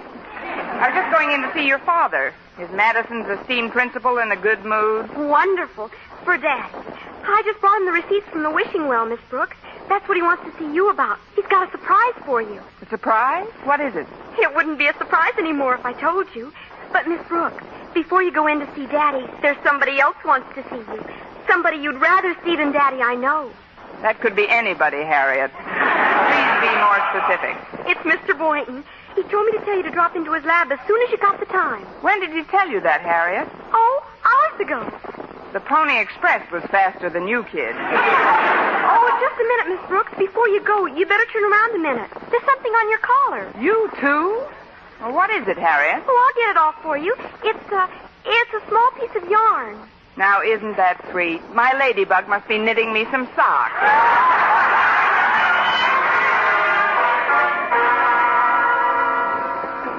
Oh, thanks very much, Mr. Jensen. These scissors will certainly come in handy. I beg your pardon, Mr. Boynton, but these scissors won't come in at all. They may be brought in, but they most certainly will not come in. What? You said these scissors will certainly come in handy. Then I said they may be brought in, but they most certainly will not come in. And I meant just that.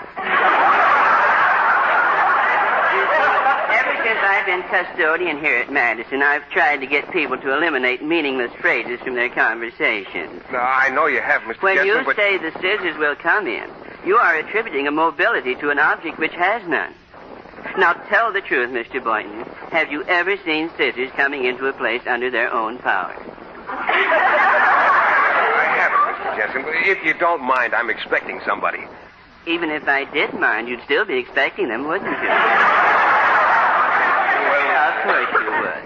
But if you'll pardon my curiosity, Mr. Boynton, why did you want these scissors? Well, it's rather a personal reason, Mr. Jensen, but no, I don't mind telling you. I've wanted a lock of someone's hair for quite a while now, and I've finally mustered enough courage to try to get it. Oh, isn't that romantic? Who is the hair-e, Mr. Boynton?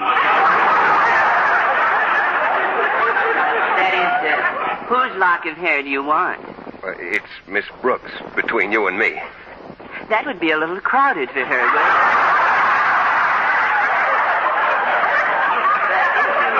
if you do want a lock of her hair, I certainly wish you good luck. I'll have to be going now. I hope I haven't offended you by indulging in my little hobby. Oh, not at all, Mr. Jensen. And about those scissors coming in handy, I get your point. Say, I get your point about the scissors. That's a good one, isn't it? No, not very.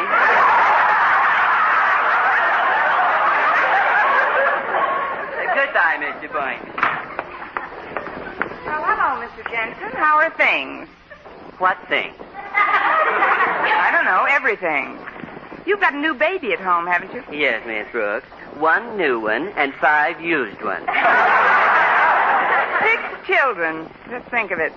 It's hard not to.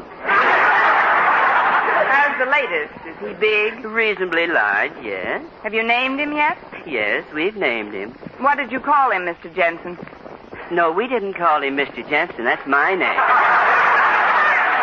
There must be another route to the laboratory. You have a new baby, Mr. Jensen. What is his name? His name is Lucy. Well, if you'll excuse me, Miss Brooks, I'll be running along. Oh, now I've caught you, Mr. Jensen. You won't actually be running along at all. Oh, yes, I will. Goodbye, Miss Brooks.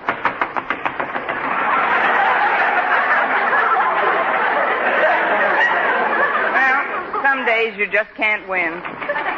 I beg your pardon, Mr. Boynton. What did you do? Oh, now, don't you start that.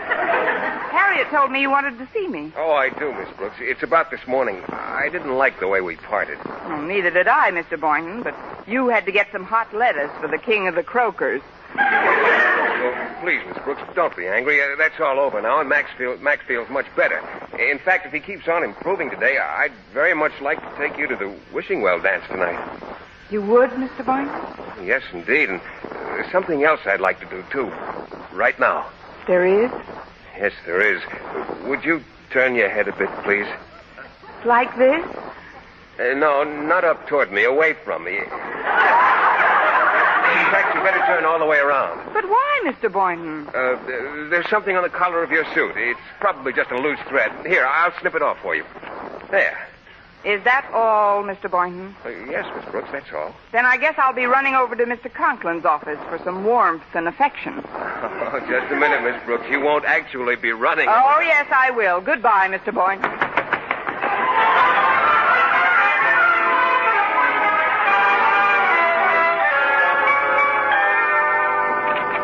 Excuse me, Mr. Conklin, but I got a message that you wanted to see me. How was it delivered? By pack mule?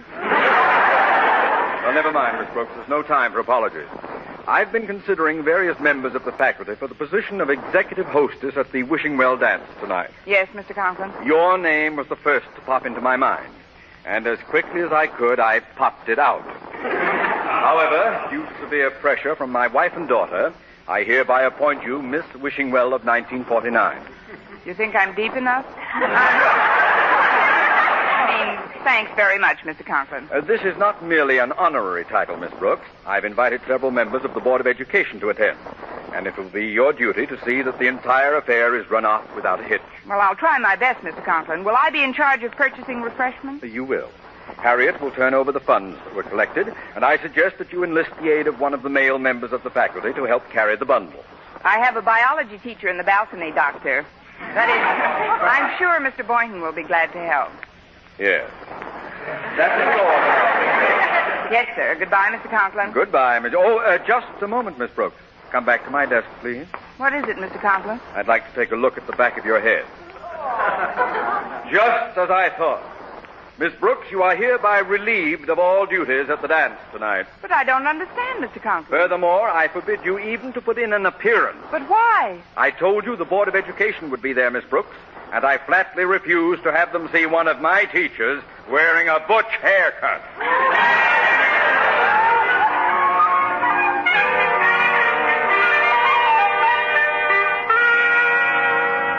And this is what makes the platypus unique. Well, that's all for today. Class dismissed. Excuse me, Mr. Boynton, but I've got something you wanted. Here, it's a lock of Miss Brooks' hair. A lock of Miss Brooks' hair? How did you know I wanted that? Harriet told me, but don't worry, Mr. Boynton. Your secret hasn't gone any further than Harriet and me. And Stretch and Mrs. Davis. Don't forget me. I'm in on it, too. Miss Brooks. Oh, we're cooked. Miss Brooks, I hardly know what to say. Well, I do. First of all, I'm quite flattered to learn that you want a lock of my hair. Secondly, I'm happy to find out why everybody's had me turning around like a whirling dervish all day. Mr. Boynton, you got a lock on my last spin, didn't you? Yes, I did, Miss Brooks. With the lock Walter's given you, you have 2. Would you like to try for 4? Please, Miss Brooks. Go ahead. Take some more. I'll just tell people a funny thing happened to me while I was bending over my Mixmaster. Of course, if you'll just be patient, I'm sure some fresh returns will be coming in momentarily. I got a... Oh, hello, Miss Brooks. Well, I guess I'll be running along now. Open your fist, Stretch. You're taking all the curl out of my curl.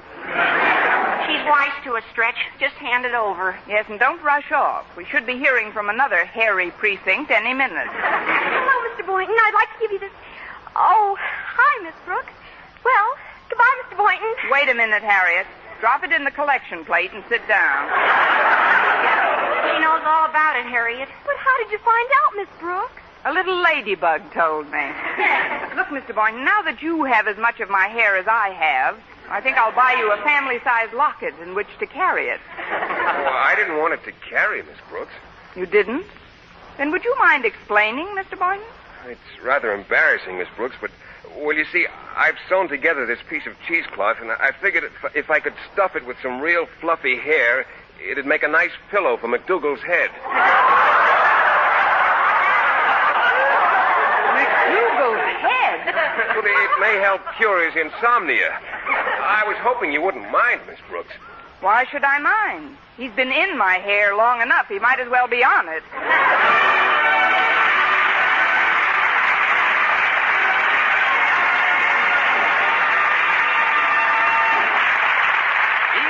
As our Miss Brooks returns in just a moment, but first... Dream girl, beautiful luster cream girl. Tonight, show him how much lovelier your hair can look after a luster cream shampoo. Only Luster Cream brings you Kay Dumit's magic formula blend of secret ingredients plus gentle lanolin. Gives loveliness lather even in hardest water. Glamorizes your hair as you wash it. Luster Cream, not a soap, not a liquid, but a dainty cream shampoo. Leaves hair fragrantly clean, free of loose dandruff, glistening with sheen, soft, manageable. Gives new beauty to all hairdos or permanents.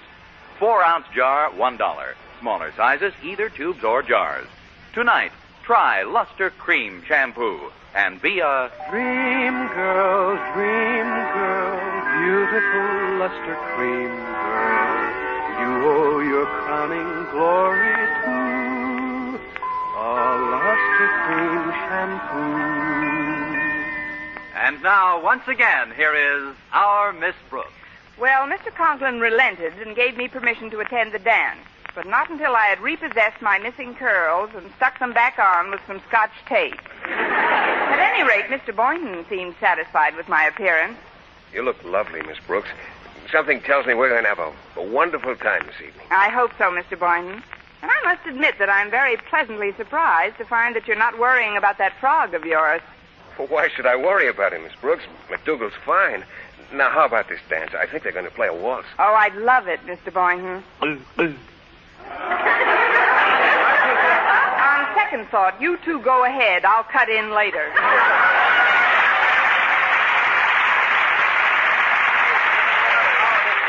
Brought to you by Palmolive Soap, Your Beauty Hope, and Luster Cream Shampoo for soft, glamorous, caressable hair. Our Miss Brooks, starring Eve Arden, is produced by Larry Burns, written and directed by Al Lewis, with music by Wilbur Hatch.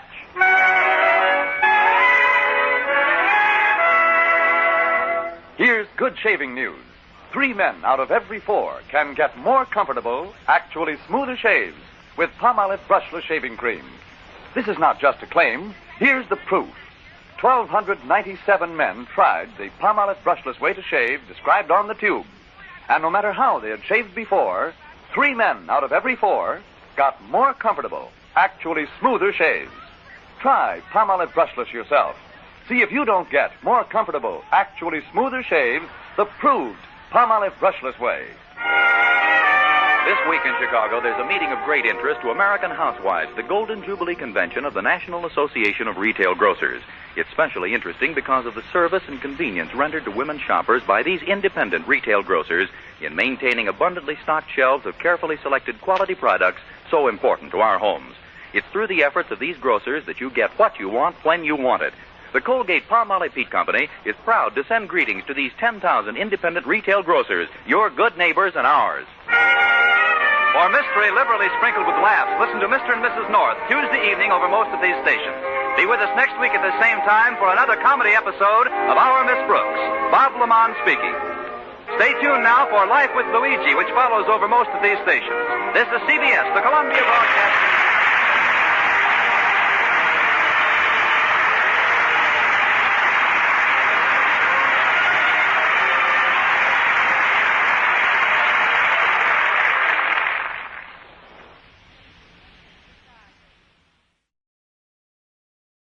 Palmolive Soap, Your Beauty Hope, and Luster Cream Shampoo for soft, glamorous, caressable hair bring you Our Miss Brooks, starring Eve Arden.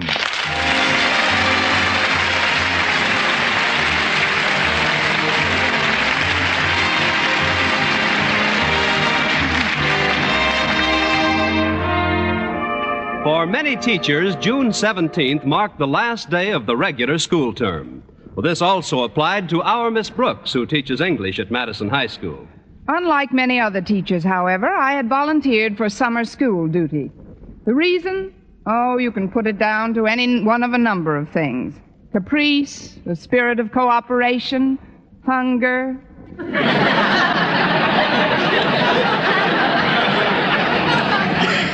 Anyway, I did look forward to a week's vacation before summer school started. So last Friday morning, I sat down at the table in Mrs. Davis's dinette and started to count the money I had saved during the past semester. Let's see now. 5, 10, 12, 16, 26. Oh, here's a 50. That's about it. Well, how much money have you got for your vacation, Connie? 76 cents, Mrs. Davis. Really? Where are you going? Oh, I haven't decided. They say Monte Carlo is lovely this time of year. I wish I could let you have some assistance, Connie, but I'm very short myself. Oh, I know. I could let you have the rent money I charged you for the last 2 weeks. Would you really, Mrs. Davis? Of course I would, Connie. Then I'm sorry I didn't pay it to you. Maybe there's some way you can earn some extra money in your spare time, Connie. I remember my brother Victor used to earn quite a bit of vacation money when he was only a boy. How, Mrs. Davis? Shoveling snow. Shoveling snow in June? No, in Juneau. He spent most of his vacations in Alaska. Oh. Or you might get some ideas out of these magazines here. They're just full of ads telling about spare time jobs. I'll see. Herman Zuko made $6 the first day. At what? Popping corn on his own home popper. They send you all the equipment plus 50 pounds of corn absolutely free of charge. All you have to do is mail them a deposit. How much? $245. I guess that one won't do. No. Oh, here's one. Future Unlimited. Learn to fly in your own home. That's no good either. My room isn't big enough. Oh, look at this one, Connie. Let's see. Be the life of the party and earn good money besides. Whose picture is that, Connie? It says, Bride of the Month, Gretchen Cleek, earned $15 playing the banjo at her own wedding.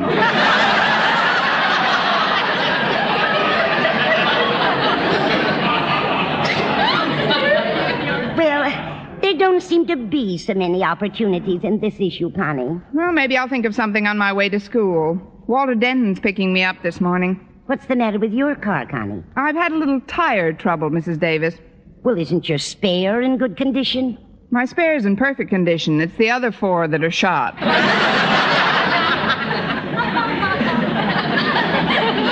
about another cup of coffee, Connie? All right, Mrs. Davis. Not you, Minerva. You've already had your breakfast.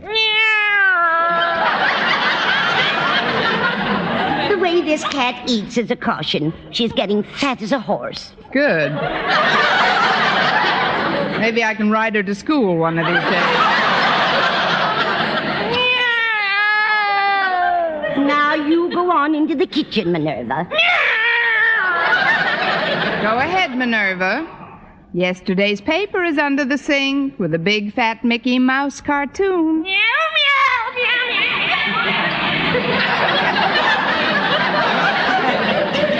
Oh, she's such a pretty thing. Yes, she is. Say, wait a minute. No, I don't suppose her fur would bring much. I'll get it. No, I'll get it. I have long arms. Good morning, Walter. Come in. Wait. This is not a moment to be passed over lightly. This is an exquisite moment, a delicious moment, a moment to be savored and sipped like a rare old wine. Sorry, Bud, we don't serve minors at this bar. Come on in, Walter. The sun's heating up the dust in the hall. Don't you realize, Miss Brooks, that there's nothing quite as wonderful as coming face to face with one's teacher on one's last day of school? Oh, yes, there is, Walter. What? The moment when one's teacher turns one's back on one's pupils on the last day of school. Yes, parting is such sweet sorrow. Well, we won't be parting for long. I volunteered to teach during the summer school term, and your Marks have volunteered for you. Yes, I know. But it won't be too bad. I guess my old pal Stretch will be with me. I understand that the marks he got in his final exams weren't so hot. By the way, Miss Brooks, how did he do in English? You don't have to worry about Stretch, Walter. He made summer school with flying colors. I was just having a cup of coffee. Would you like something to eat before we leave the house? Oh, well, I had my breakfast, Miss Brooks, but I can always nibble. Good. Come into the dinette, Walter. Good morning, Mrs. Davis. Good morning, Walter. Can I fix you something? Would ham and eggs be too much trouble? That ought to make a nice nibble. I'll fix them for you in a jiffy, Walter. What kind of bread do you want? Oh, what have you got? White, rye, and whole wheat. That'll be fine. This kid eats like a cat. Well, Miss Brooks, how are you going to spend all of next week? No, I may not spend all of it, Walter. I'll probably save some. That is, I couldn't think of going away anywhere until I recuperate. Recuperate? From what, Miss Brooks? From an ancient malady, Walter. It's called teacher's blight. Gosh, how long have you had that? It's just setting in. The symptoms are always the same. First, a hollow feeling in the pit of the pocketbook, followed by a general tightening of the purse strings. In a word, you're broke? In 3 words, yes, darn it. Now, that isn't anything to be too desperate about, Miss Brooks. Being broke isn't so bad if you've got friends. I know, Walter, but it's just as nice to be rich and have friends. Yeah, that's true, too. But let's pursue this matter further. In order to effect a cure, we must first find the cause of the ailment. Go ahead, Doctor. At present, you are without funds, correct? Correct. Hence, you must have spent what funds you possessed on something other than that which you'd like to have said funds available for now, mustn't you? It'll take more than summer school to straighten out that sentence. But go ahead, Walter. What I mean, Miss Brooks, is that you haven't enough money for a vacation now because of the way you let it slip through your fingers earlier in the season. You're right, Walter. I could have afforded a wonderful week in the country if I hadn't frittered away all my earnings on food and rent. Here you are, Walter. Here's some nice scrambled ham and baked eggs. Beg pardon? It's a brand new recipe I've discovered. It's called ham and eggs country style. In what country?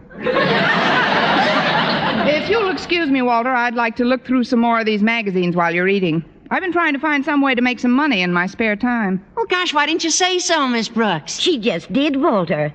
But there doesn't seem to be anything worthwhile. You mean you really want to work at something other than teaching, Miss Brooks? During my free time, yes. Well, then I may have just the thing for you. You see, I'm trying to raise some extra money, too, Miss Brooks, and I'd be happy to... Oh, no. No, first I've got to get permission from my partners. Your partners? Yeah, Stretch Snodgrass and Harriet Conklin. Oh, but I'm sure they'll be glad to have you with us. With you in what, Walter? Well, it's very confidential. I won't breathe a word of it, Walter.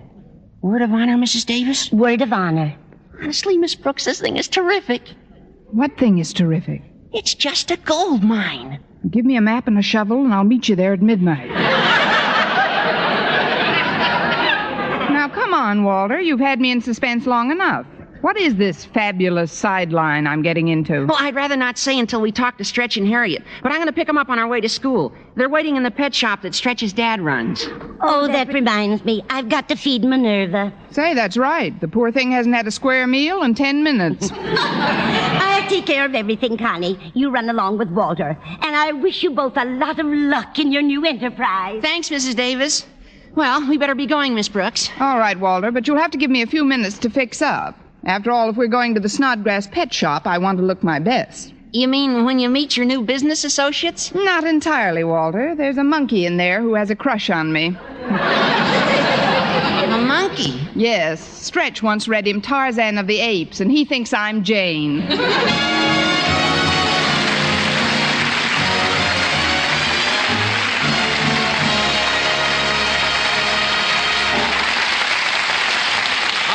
Brooks, starring Eve Arden, will continue in just a moment. But first, here is Vern Smith. Here's wonderful news, ladies. Wonderful, wonderful news. Now there's something thrillingly new in Palmolive Soap's famous Beauty Lather. Yes, something thrillingly new. Palmolive's famous Beauty Lather now brings you new fragrance, new charm, new allure. Millions of women will prefer Beauty Lather Palmolive over all other leading toilet soaps the minute they try it. For Palmolive Soap's famous Beauty Lather now has a new, clean, flower-fresh fragrance. For new allure, new charm. So, ladies, forget all other beauty care and use Palmolive soap the way doctors advised for a lovelier complexion. Just stop improper cleansing and instead wash your face with Palmolive soap 3 times a day, massaging Palmolive's wonderful beauty lather onto your skin for 60 seconds each time to get its full beautifying effect. Then rinse. That's all. All types of skin, young, older, oily, respond to it quickly. Don't wait another day to try Palmolive's Beauty Lather. You'll be thrilled by its new fragrance, new charm, new allure. Thrilled again by the fresher, brighter complexion doctors prove may soon be yours. For new loveliness all over, use big bath-size Palmolive in tub or shower.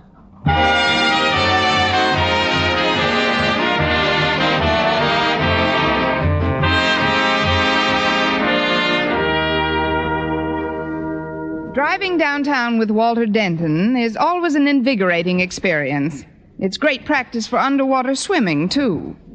At one point during our ride, I held my breath for 3 straight blocks.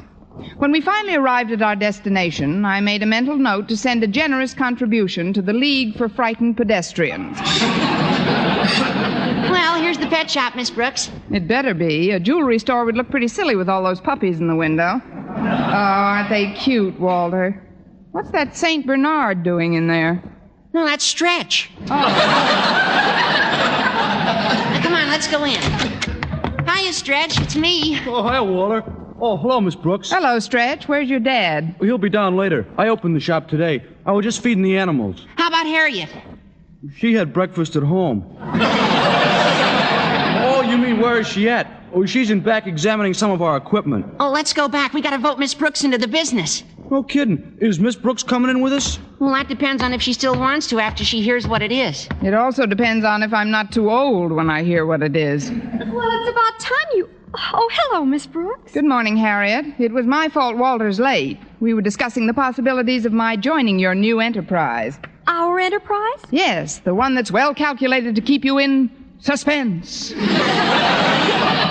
Is it okay with you, Harriet? Miss Brooks will make a wonderful contact man for us. Yeah, she sure will. A swell contact man. Of course, I'll feel a little foolish in this dress. Well,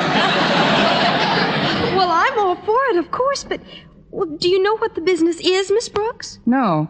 It's taxidermy. Taxidermy? Yeah, you know, where you stuff stuff. Yeah, not just any stuff. Birds and animals and things like that people grow attached to. Well, I don't know, kids. Oh, there's I don't nothing think to it, Miss Brooks. My dad is furnishing all the equipment. He used to be in that business, you know. It's really a public service, Miss Brooks. Like when old Mr. Phillips, you know the man who has the farm right nearby? Well, one of his pet oxen died and he felt terrible till Stretch's dad fixed him up. Sure. Now the ox is still standing in his stall out in the barn, and Mr. Phillips can run in and see him every once in a while. He's exactly like when he was alive. Without the pulling power, of course. It's a great business, Miss Brooks. And just think, you don't have to make any investment. All you need is an apron and something sharp. But you better think it over, Miss Brooks. Taxidermy may not be a dignified enough avocation for a school teacher. Well, I'm afraid Harriet's right. Besides, I wouldn't want to deplete your share of the earnings. I imagine there isn't too much money in it. Well, with the orders we got in already, we should gross almost $100. Plus some swell leads that you could follow up as a contact man. Sure. Altogether, we'll clear about $50 apiece. Did you say $50? Sure. Stretch. Yes, Miss Brooks? Throw me an apron, an ox, and something sharp.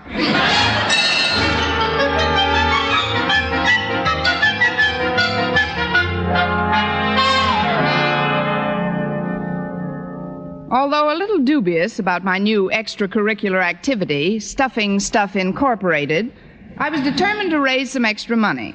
I got my first opportunity as a taxidermy salesman during lunch period. Oh, excuse me, Miss Brooks, but I've got a wonderful lead for our new business. Really, Harriet? Who is it? My father. Your father? But you've got a moose head in your living room now. You mean he wants something stuffed? I happen to know that he caught a fish up at Crystal Lake yesterday, and he's entering it in his fishing club's annual contest this afternoon. Maybe you can sell him the idea of having it mounted. But why me? Why don't you sell him the idea? Because coming from me, the whole thing would seem like kid stuff to Daddy. But with you handling it, the whole project takes on weight. I guess this girdle has given up the ghost. Look, Harriet, your father's a pretty tough customer, and I'm not the logical contender. You shouldn't be afraid of Daddy, Miss Brooks. His bark is much worse than his bite. I don't know about that. A bite you can have cauterized. Please, Miss Brooks. Well, this is a great opportunity to get our business off to a flying start. Why, did he catch a flying fish? Say you'll take a crack at Daddy. Well, if you'll get somebody to hold him, If you think I ought to, Harriet, I'll talk to your father. Is he having lunch in the cafeteria? No, Miss Brooks. Since he went fishing yesterday, he can't stand the sight of food, so he's taken a baked apple to his office. Now go ahead, Miss Brooks.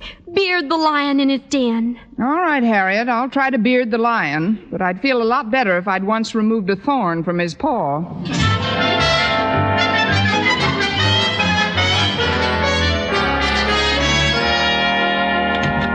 Excuse me, Mr. Conklin, could I see you for a moment? I suppose so, Miss Brooks. Have a seat. I'm trying to get this baked apple down. Who won the first fall? I heard you were a little upset lately. Yes, ever since my little expedition to Crystal Lake yesterday. But it was worth it, Miss Brooks. I landed a beauty, even though the lake got pretty rough for a while there. Oh, I know the feeling, Mr. Conklin. The last time I went fishing, it got pretty choppy. I'll never forget how that boat pitched and rolled and pitched and rolled. Oh, no.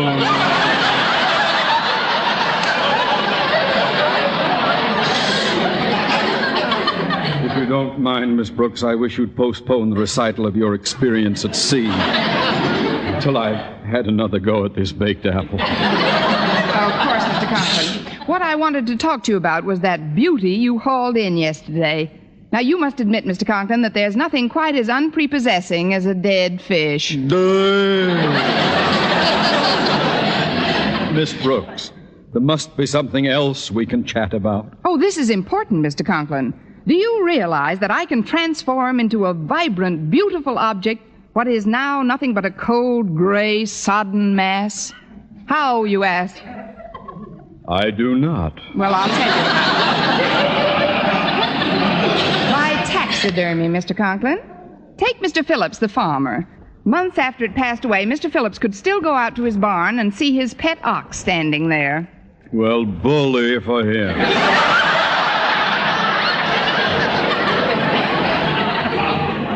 Now for another try at this baked apple. Mr. Conklin, I'm afraid you underestimate the importance of taxidermy. Have you any idea of what it takes to stuff an ox? Miss Brooks, would you like this baked apple? No, thanks, Mr. Conklin. I just had some stuffed peppers for lunch. Naturally.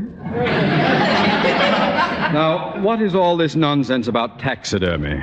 Well, frankly, Mr. Conklin, I'm trying to earn a little extra money in my spare time. But, Miss Brooks, taxidermy. Your fish will make a wonderful trophy, especially if it wins the contest this afternoon. But I'm not at all sure it will win the contest. It's only a 29-inch bass. Last year it took a 32-incher to win. Well, then you should turn the fish over to us before the contest. Taxidermy will make it even larger. I'm surprised at you, Miss Brooks. Stuffing fish. You, a public educator, stooping to such... larger?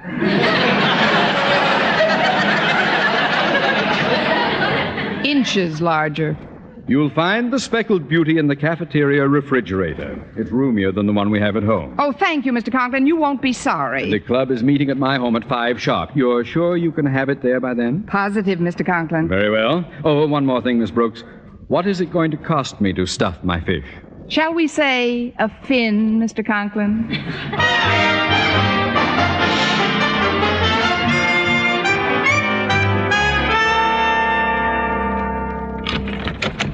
Mrs. Davis! Yoo-hoo, Mrs. Davis, I'm home. I'm in the kitchen, Connie. Then we're bound to run into each other. That's where this bass and I are headed. Well, here we are, Mrs. Davis. Oh, hello, Connie. I was just... Who's that with you? This is a 29-inch bass, which is about to be preserved for Mr. Conklin and posterity. Meow. Oh, hello, Minerva. She's hungry again. But so far, I haven't given in to her. I don't like the way she stuffs herself lately. Me either. It isn't fair to us taxidermists. Let me put this fish in the icebox till the kids get here, There, that ought to keep until my business associates arrive. Your business associates? Harriet, Walter, and Stretch. I'm sales manager of Stuffing Stuff Incorporated. I just put my first client in the icebox. Mr. Conklin's commissioned us to have his fish mounted. What a charming notion. And now, if you'll excuse me, dear, I've got some shopping to do. I was on my way out the back door when you came in. Certainly, Mrs. Davis. Oh, is it all right if we use the kitchen for a little while? Of course, dear. Just help yourself. Goodbye. Bye, Mrs. Davis. We're stuffing Mr. Conklin's bass. Hooray, hooray. Coming! Well, here we are, Miss Brooks. Yep, here we are. Come in, boys. Where's Harriet? Well, she didn't come, Miss Brooks. She says she'd rather sit this part of the business out. It gets kind of gooky. I think I'll sit with her. I got all the equipment here, Miss Brooks. Where's the subject? Back in the kitchen. Just follow me. It's a pretty good-sized fish, boys. I hope it doesn't take too long to do the job. Oh, it'll just be a few minutes, Miss Brooks. Oh, nothing to it. Old Stretch just takes out his pointy knife and then... And never mind the details, He sticks Walter. it in- The fish is in the icebox here. Oh, now that's funny. I put it right on the bottom shelf. Well, isn't there now? Look at Minerva. She looks like the cat that swallowed the canary. She looks like the cat that swallowed the canary that swallowed the bass. Look, Miss Brooks. Look at this skeleton over here in the corner. What's it doing out of my closet? It's all that's left of the fish. Gosh, I can't stuff a skeleton. Oh, this is simply terrible, boys. Mr. Conklin's fishing club's meeting at his home in a couple of hours. Oh, Minerva, how could you do this to me? The way you eat, you should oink instead of meowing.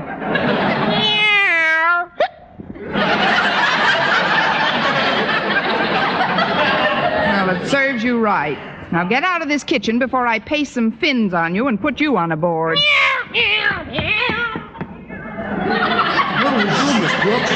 There's only one thing we can do. You kids will have to run down to Hirsch's Market and buy the closest thing to a 29-inch bass that they've got. Oh, great, Miss Brooks. Mr. Conklin will never know the difference. I hope not. Now hurry. Come on, Stretch. Okay, Walter. Oh, just one thing, Miss Brooks. What color fish should we ask for? Color? Ask for, I don't know, bass color, I guess.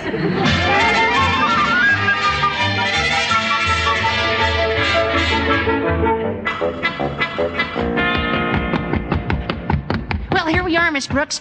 Put him on the kitchen table here, Stretch. Okay, Walter. There. I think the first thing to do is spray him with a bottle of sweet air. Wait a minute, he doesn't look as big as the one Mr. Conklin caught. Oh, don't worry about that, Miss Brooks. We bought a football bladder and a tire pump, too. It was Walter's idea. That's what it sounds like. Sure. We just stick the bladder in him and pump him up till he's the right size. But isn't that dangerous? Not if we're careful. Come on, Stretch. Let's get started. Okay, Walter. Flashlight. Flashlight. Hammer. Hammer. Ice pick. Smelling salts. Don't look at this part, Miss Brooks. Don't worry, I won't. There. The rubber bladder's in. Now start pumping. There. Think that's enough air, Miss Brooks? Enough. If his eyes pop out any further, we'll be sued by Eddie Cantor.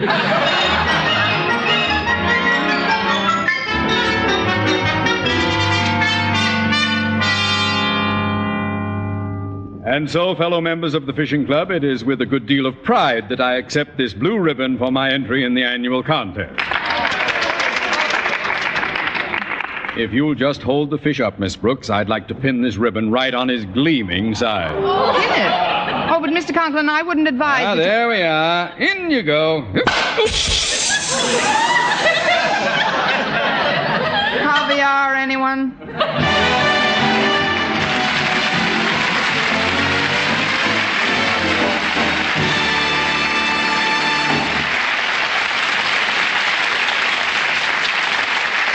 As our Miss Brooks returns in just a moment, but first... Dream girl, beautiful luster cream girl. Tonight, show him how much lovelier your hair can look after a Luster Cream shampoo. Only Luster Cream brings you K. Dumit's magic formula blend of secret ingredients plus gentle lanolin. gives loveliness lather even in hardest water, glamorizes your hair as you wash it. Luster Cream, not a soap, not a liquid, but a dainty cream shampoo, leaves hair fragrantly clean, free of loose dandruff, glistening with sheen, soft, manageable, gives new beauty to all hairdos or permanents. 4-ounce jar, $1. Smaller sizes, either tubes or jars. Tonight, try Luster Cream Shampoo and be a Dream girl, beautiful luster cream girl. You owe your crowning glory to a luster cream shampoo. And now, once again, here is our Miss Brooks. Well, the fish blew up, followed shortly afterwards by Mr. Conklin. Thus ended the career of Constance Brooks, girl taxidermist. However, I was still determined to find some outside source of income. So when I arrived home, I started looking through the magazines once again. Well, Connie, have you made any vacation money as yet? No, I haven't, thanks to that hoggish cat of ours. Wait a minute. I've got it. What, Connie? The perfect business. Make violins in your own home. I'm going to start immediately. But, Connie, you haven't got any of the equipment. Oh, no? Here, Minerva. Here, kitty, kitty, kitty, kitty, kitty.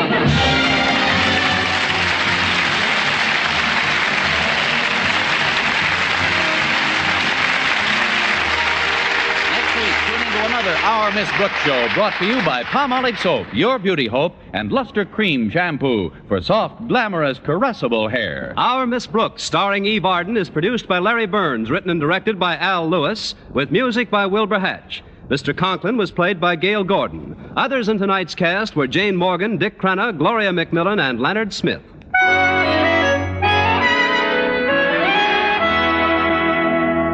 Men, do you shave with a lather or brushless shave cream? Palmolive shaving cream comes both ways, and whichever way you prefer to shave, you'll find that using either Palmolive brushless or Palmolive lather shaving cream can bring you more comfortable, actually smoother shaves. Here's the proof. 2,548 men tried the new Palmolive way to shave described on the tube. And no matter how they had shaved before, 3 out of every 4 got more comfortable, actually smoother shaves. Get Palmolive brushless or Palmolive lather shaving cream today.